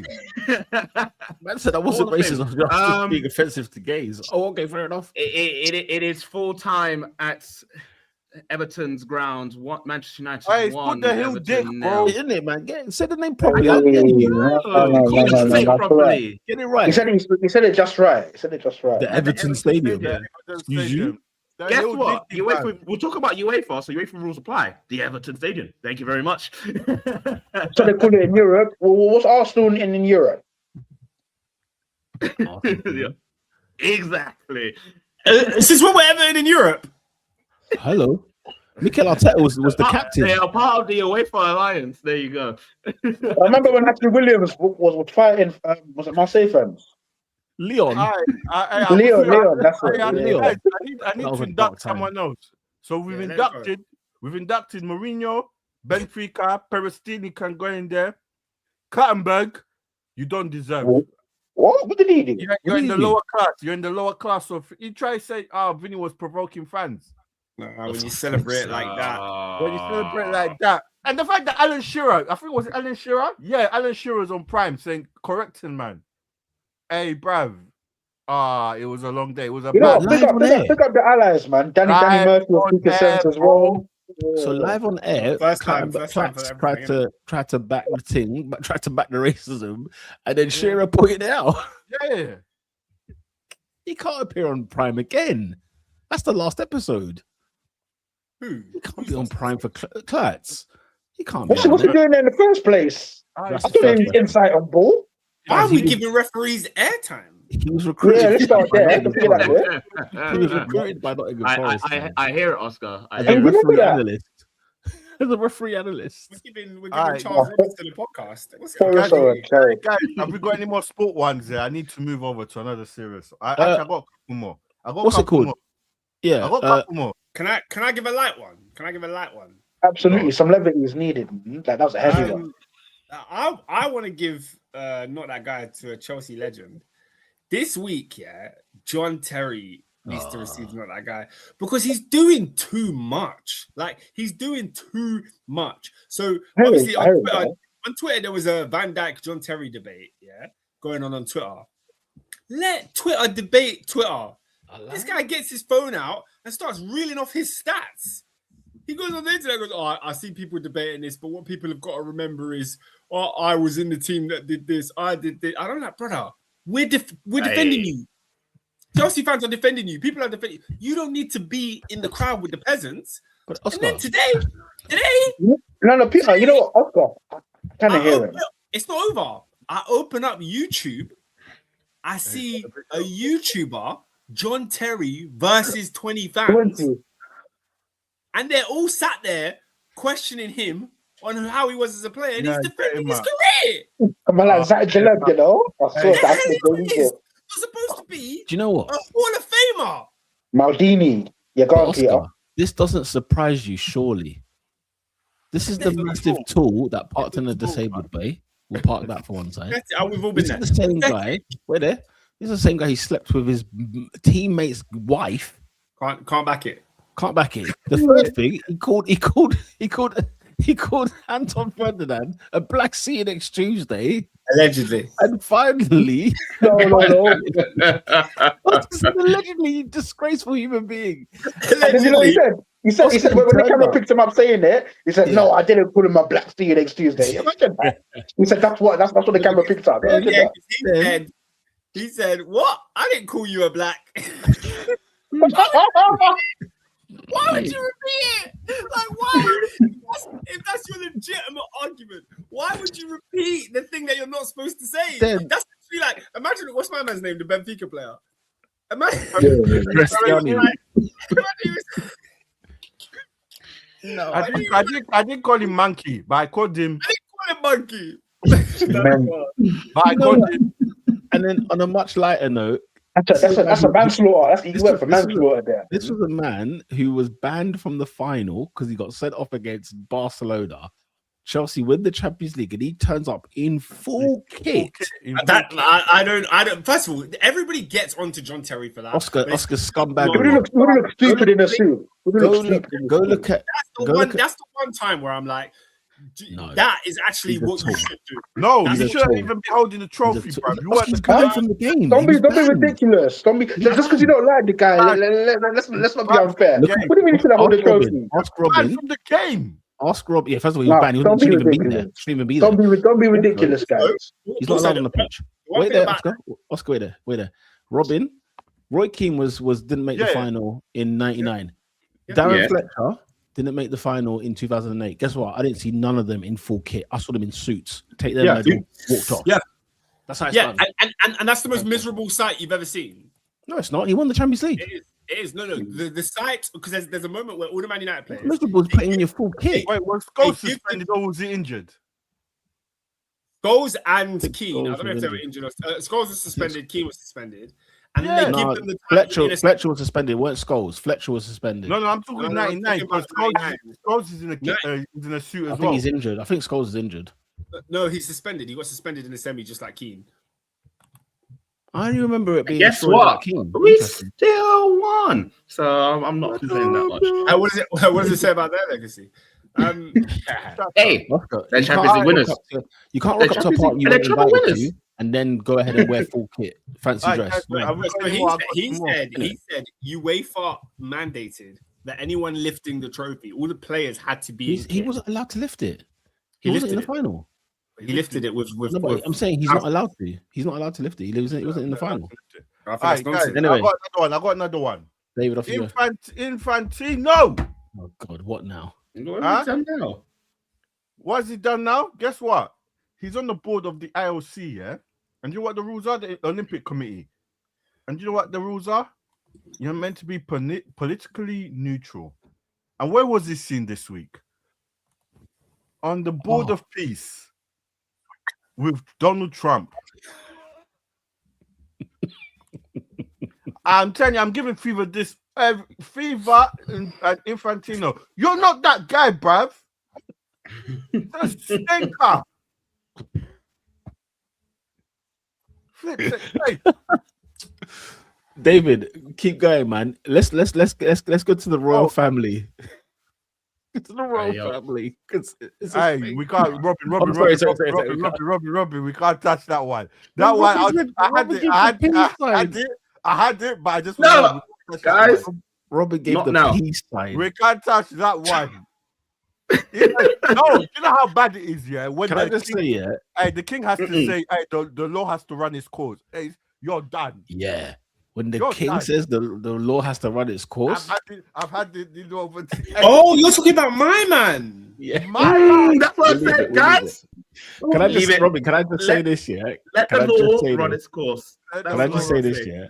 When Trump, they ask about Trump, his views on this. He's boarding a flight. This guy's standing between the cockpit and the stairs, and he's like, "Terrible news for the royal family. It's a sad situation." I was, me and Benita were crying. I was like, "This is not." I can't lie. These men were wilding out on emails, bro. On Outlook, these men were going crazy.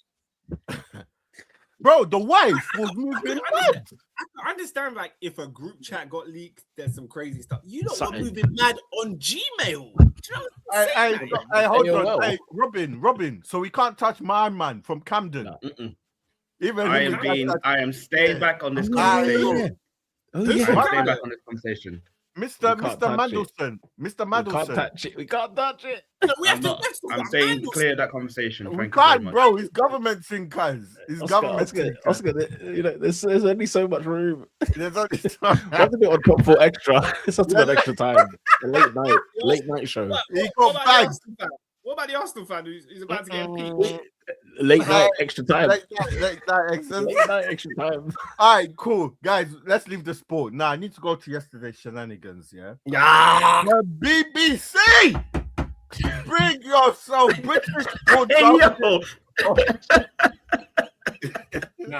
Nah, because the BBC, they're the biggest criminals in all of Yep. this. In all of this.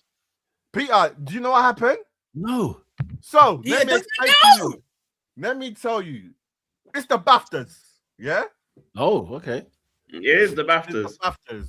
Now, apparently, this gets pre-taped, yeah?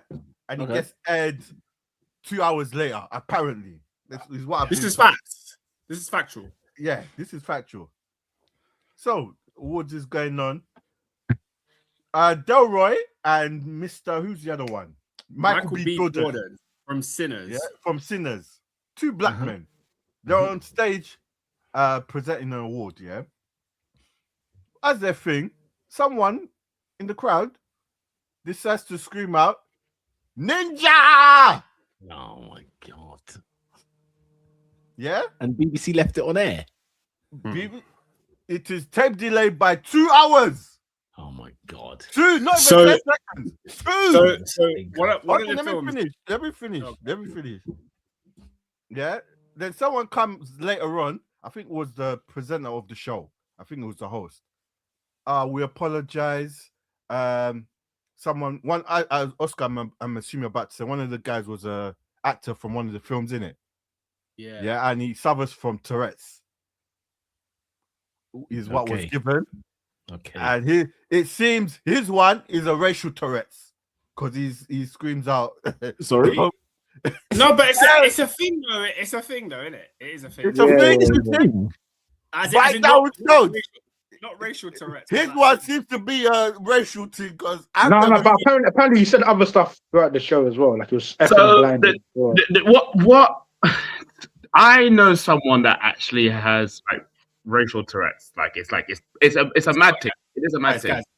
Stop calling it racial Tourette's. It's just, no. So it's Tourette's, right, but they're saying racial things. But it's actually a condition. No, this is what I read. Guys, Tourette's makes you say inappropriate madness. Things. So we know it to be swear words, but obviously people that have Tourette's, they're fully functioning people with working brains. Oh, yeah. So they know what shouldn't be said at this moment, which is why they always end up swearing. Nobody has Tourette's and says like chicken burger. You know what I mean? They say things. So there's different types of Tourette's. Yeah, there's all different types of Tourette's. Are inappropriate. Peter, so the way I know someone that's how it was explained. I can't lie. No, but Robin said, I know a guy. I think but that's what I'm saying. Do you get uncomfortable around that guy? So I don't see him often. So it's just one of those ones that you just know. No, but when you do see him, I feel sorry. Why would you? Why would you be uncomfortable? Like, no, I just feel sorry because obviously they'll be in situations and they will say stuff that they clearly don't mean, and then it just gets all sorts of trouble. If you're effing and blinding, fine, no problem. But you cannot come out after someone has said ninja and say, "Yo, someone's got." Yeah, but the thing is, Pete, the issue if it was said throughout the whole thing, I can kind of allow it. This one was loud and one. No. When the two black men are on stage, not even when there's two black men on stage, one and two of the biggest of our black actors are on stage, and at that point, nah, I'm sorry. So what did they do? Wait, hold on, and it gets worse. So this is Ed. They managed to. Someone else won towards the end, and they edited out his Free Palestine. Oh, convenient FC. How convenient. Convenient BBC FC. Ambassadors, yeah? You're not that guy, bruv. They missed the ninja, but you were able to edit out Free Palestine. This is all on the BBC for me. Like it's absolute disgrace, and it just shows like what they prioritize and what people they can offend, what people they obviously can't afford to offend. Because like with the guy. Like he's got neurodiverse, a neurodiversity condition, isn't it? So for him as a voluntary, he said what he said. That's a whole separate debate. But for the BBC to leave it in, it's a madness. It's only after the backlash they've now removed it from iPlayer. It's absolutely madness. The entire thing, they've removed it. What do you mean by the entire thing? The entire show was on there. So it's Ed. Oh, they take off the entire show. Right. So I can't even check it now. It was aired on BBC. It was left on iPlayer. Then backlash. Here's the thing, though: the internet's forever, man. Like that clip is immortalized. That's a yeah. If they were so prickly about it, what they should have done is in that 2-hour delay, just bleep it out, remove it, like, and you know what I mean. That's all the boy did. They knew it happened. The incident happened. Yeah. And hypothetically, yes, go on, Oscar. No, so I was just gonna say it's a real series of unfortunate events, and I think absolutely we've missed out one. We have missed out another. Which one? It happened at Stamford Bridge. Oh yes. Because both teams got it. The racial abuse to Wesley Fofana and Hannibal. Yes. I put out social media though. Yes. That was more social media though. Oh, okay, fair enough. I was just saying it was mad thing. But I thought, do you know what's so sad about you know my thoughts about that. It's just if you're gonna be racist, right? Say it with chest. Like hide because you're hiding behind something like that. Yeah, a Mesut Ozil picture or something. I hate that. Say it because you know it's wrong. You know it's wrong. Hear me out, guys. And that's why I'll get annoyed. Hear me out. So Wesley Fofana posts on his story, oh yeah, shows his Instagram feed, innit? He says, yo, people have been messaging me, calling me a monkey, rat. But then he also says, like nothing's been done. Every time we complain, nothing's been done. But I'm also, on one hand, I'm also thinking like, what should be done? Like how is that? How are we ever at a place or going to get to a place where social media can completely eradicate that? It's tough. Can it ever be done? Without the right resources and without breaking the law, it's tough. Because essentially speaking, you have to DOS people, and that's illegal. So no, I think essentially what I presume, like when you DOS someone, it's like when you do those things to find out people's address through the IP and so on and so forth. Yeah, that's illegal. But I presume that what a lot of people want is they want people thrown in a cell. Like I think they want people jailed for these. You can't do that without finding out their actual official identity. Yeah, so that's why people hide. Until people hide, all you can really do is ban. But then you can just create another account. Because wait, hold on. The police can find people surely.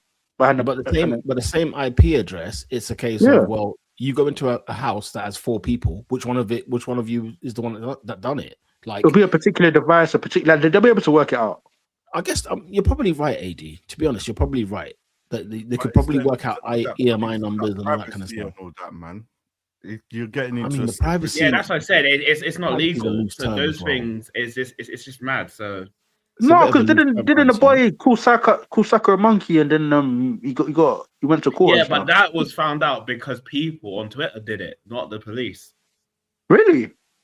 Yeah, the England lot, the Rashford and all them lot. Yeah, it was Twitter. So it's like when it's in the moment, like something happens on a football field, and then people on Instagram go straight to the player and start messaging. That's mad. The only way you can really stop that is by just blocking your Instagram so random fans can't message you. The thing is, you know what's great about on the pitch? If it happens on the pitch, right, it's like them ones where if players really want to make a stance, right, they could just walk off. And don't get me wrong, it will affect their wallet, it will affect all of that stuff. And the money is strong. Money is stronger than morals. So they only go so far where it's like, okay, I'm going to walk off this pitch. But then if Chelsea, for example, Fofana hears it on the pitch at Stamford Bridge, he walks off, and the referee says, if you don't return to the game, you're going to forfeit this match. Guess what? Yeah. All morals will go to the side because I'm here to win football matches. Yeah, imagine you're 2-0 up in the derby. Somebody calls you the M-word. Do you walk off? Whoa! We gotta get the 3 points here, lads. Whoa. I mean, it technically happened last week. So with who? True. Vinny Jr. Oh, Vinny, right? Yeah. I can't lie. What I applauded the most was the timing of the way Vinicius snitched. Because snitch is a horrible word. I shouldn't say that. But as soon as he heard it, he said, "Hey, ref!" Boom! He ran to the ref, sprinted. So that when I saw that video, I said, "He definitely said that." Yeah, it makes yeah. You're not reasonable doubt. So have you seen the clip of Patrice Evra talking about the Suarez situation? And he was basically like, obviously he heard what Suarez said in the moment, and he was sort of like contemplating should I kill him? Banging him. Yeah. Then he plays the second half. I think they go and draw away at Liverpool. And Sir Alex looks at him and says, "Is everything all right, Patrice?" So then Patrice ever tells him what happened, and he goes, "Oh, we're gonna deal with this right now." And he asked, "Did you tell the referee?" He said, "Yeah, the referee knew." And the referee was like, "Patrice, come on, did that happen? Let's play on the game. We'll deal with that afterwards." Crazy. And then Ferguson goes to the referee's door and said, "Wait, you heard that this person was racially abused in the first half and you did nothing about it?" This is 2009. Was it 2010? This was 2011. 2011. And then literally, he bowled through into the referee's room and said, "How did you know about this and did do nothing about it in that moment?" And see, thank God for people like Ferguson, bro. Yeah, man. Any other manager? Yeah, any other manager is. Actually, I'll say it English. I'll say he's Scottish. Them man there like hard. Anyone? Yeah. Shout out Ferguson still. Yeah, man. And it's the fact that anyway. after Suarez got his ban, Liverpool went and bought those t-shirts. Like we lived in a different time. That's a dark time in our history. Man. Dark days of Kenny Dalglish. It's because it's your mate Dalglish, mate. Dalglish was Glenn Johnson was wearing it with glee. They were paying him 50 grand a week, mate. But yeah, you know what? Yeah, money corrupts morals, though. Yeah, 100%. It's not even that. Does it corrupt morals? I think so. Stand on I business. think so. I don't think it corrupts them. I think it just makes. I think just people find money more valuable than morals. Money is the most important thing in this world. Yes, Robin. It's what makes the world go around, doesn't it? It's what makes the world go around. Guys, on that note, man, it's been a sensational top 4 podcast, mate. Bumper episode as per usual. It's been great. I tell you what, it's been sensational. Man United winning, Arsenal smashing Tottenham in the North London derby, Liverpool, of course, with the late drama at the City Ground, Chelsea taking the lead and collapsing with 10 men. We'll be back next week on a Monday after Arsenal versus Chelsea. It's a top 4 derby yet again on the Sunday night, 4:30. Oscar, you going to be there? No. Oh, no. Why do you not sort out tickets for your boy? Sorry, what? In the home end? Yeah, he can't get me a ticket in the away end, so what's the point? I'm not getting him a ticket in the away end. You must be out your damn mind. No, bro, it's hard. But there's times where Jack has scored and I stood up and clapped.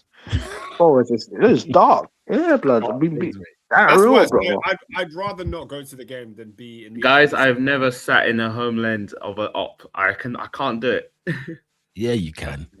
I learned it. Robin, Man United could lift the title at the Emirates, right? Last game of the season. I'll get you there. I'll see you. If you get me a box, I won't. No. You're in the North Bank. Robin, you're row 10 in the North Bank, blood. You know what would be funny about that scenario is that there'd be hella United fans in the Arsenal stand.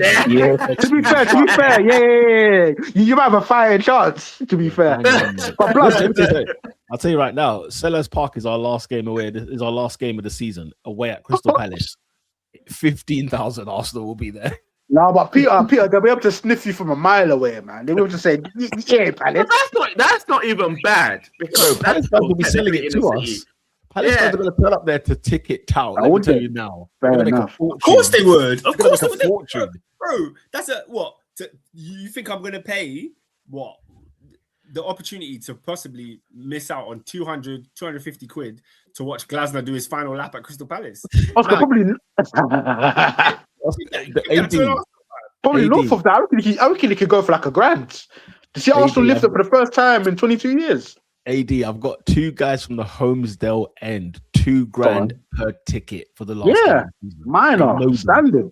I know. The question: Would Arsenal then have to lift the league at Selhurst Park? If it went to Monday, yes. When was the last? Has that happened? When has the team lifted? Yeah, it's happened there. Man United at Wigan. Man United at Wigan. United did it at Everton. They did it at Everton away. David, that is great memory from you. When Carrick hit that banger. Yeah. Thing is, United would have done it at Sunderland away had they won. We would have done it at Sunderland away. Yeah. So yeah. But also, and Wigan is basically Manchester. So I remember Peter, correct me if I'm wrong. There was one year when Man United celebrated the league in their training ground. What? They lifted the league title in their training ground. I don't recall. This definitely happened. It must have been pre-Premier League. There no lockdown in the 90s. I don't know. I can. Yeah.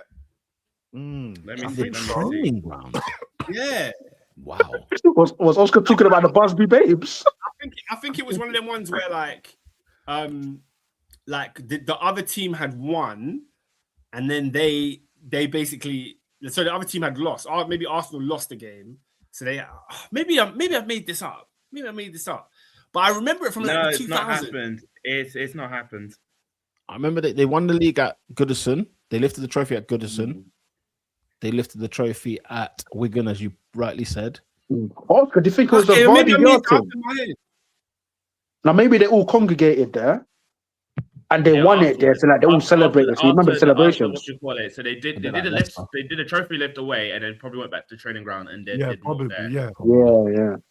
Probably, yeah. No, I tell you, I found Oscar, if that's true, found you it. plucked it. I found it. But so they didn't lift the league, but it's exactly like I said. So I think Arsenal had lost a game, which meant Leeds. Manchester United then became champions. Leeds. And then let me just share my screen. 2001, innit? Both times it was Leeds. We lost it in 2003 to Man United to Leeds, and we lost it in '99 to Leeds. So we didn't lift. So we celebrated, but we didn't. Yeah, it wasn't them lifting the league, but it was celebrating the trophy. It was this. Yeah. That's what I remembered. I remember Leeds. On a Vardy's yard thing. Yeah, Leeds. That was 2003. Yeah, 3. Viduka, and then they lifted it at Goodison. Personally, I think that's rubbish, man. I would hate to win the Premier League, like just not in the away from your ground. Remember Leicester? Yeah, that's rubbish. But Oscar, don't forget. But they lifted the trophy. The trophy at their ground. No, but I want to win it myself, though, man. The euphoria of smacking Spurs. I would rather the team that I'm playing against, they win, and then we have our home game next, and then we go and win to win it at home. I'd rather win it a game later at home than win it away. But couldn't agree more.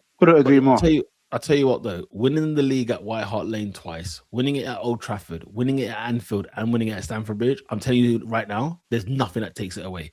Don't forget the Emirates. You remember? How did it feel, PR? I remember. Well, I was living La Vida Loca at White Hart Lane in 04 and at Old Trafford. We'll talk. Yeah, so you remember two. So talk about the two you remember, right? Talk about Woolwich. Listen, 89 I wasn't born, but what can I tell you? Yeah, Michael Thomas. He's a scumbag, and he played for Liverpool after. Yeah, man. Used to boil my blood when I used to see him play for Liverpool Masters football. He's a Liverpool legend more than he's an Arsenal legend. Anyway, guys, is he? Up. Yeah, Arsenal don't really rate him too tough. Yeah. I heard that, which is odd. Like when you're a league, it is odd. But he won the league with Liverpool the year after. That wraps up this week's. That was our last one for years, though. Yeah, anyways. Yeah. That wraps up this week's Top 4 podcast. Make sure you share, like, and subscribe on all channels. Subscribe to the channel if you're new. I'll be back next week, Monday night. We are out. Peace. Later. Until next time.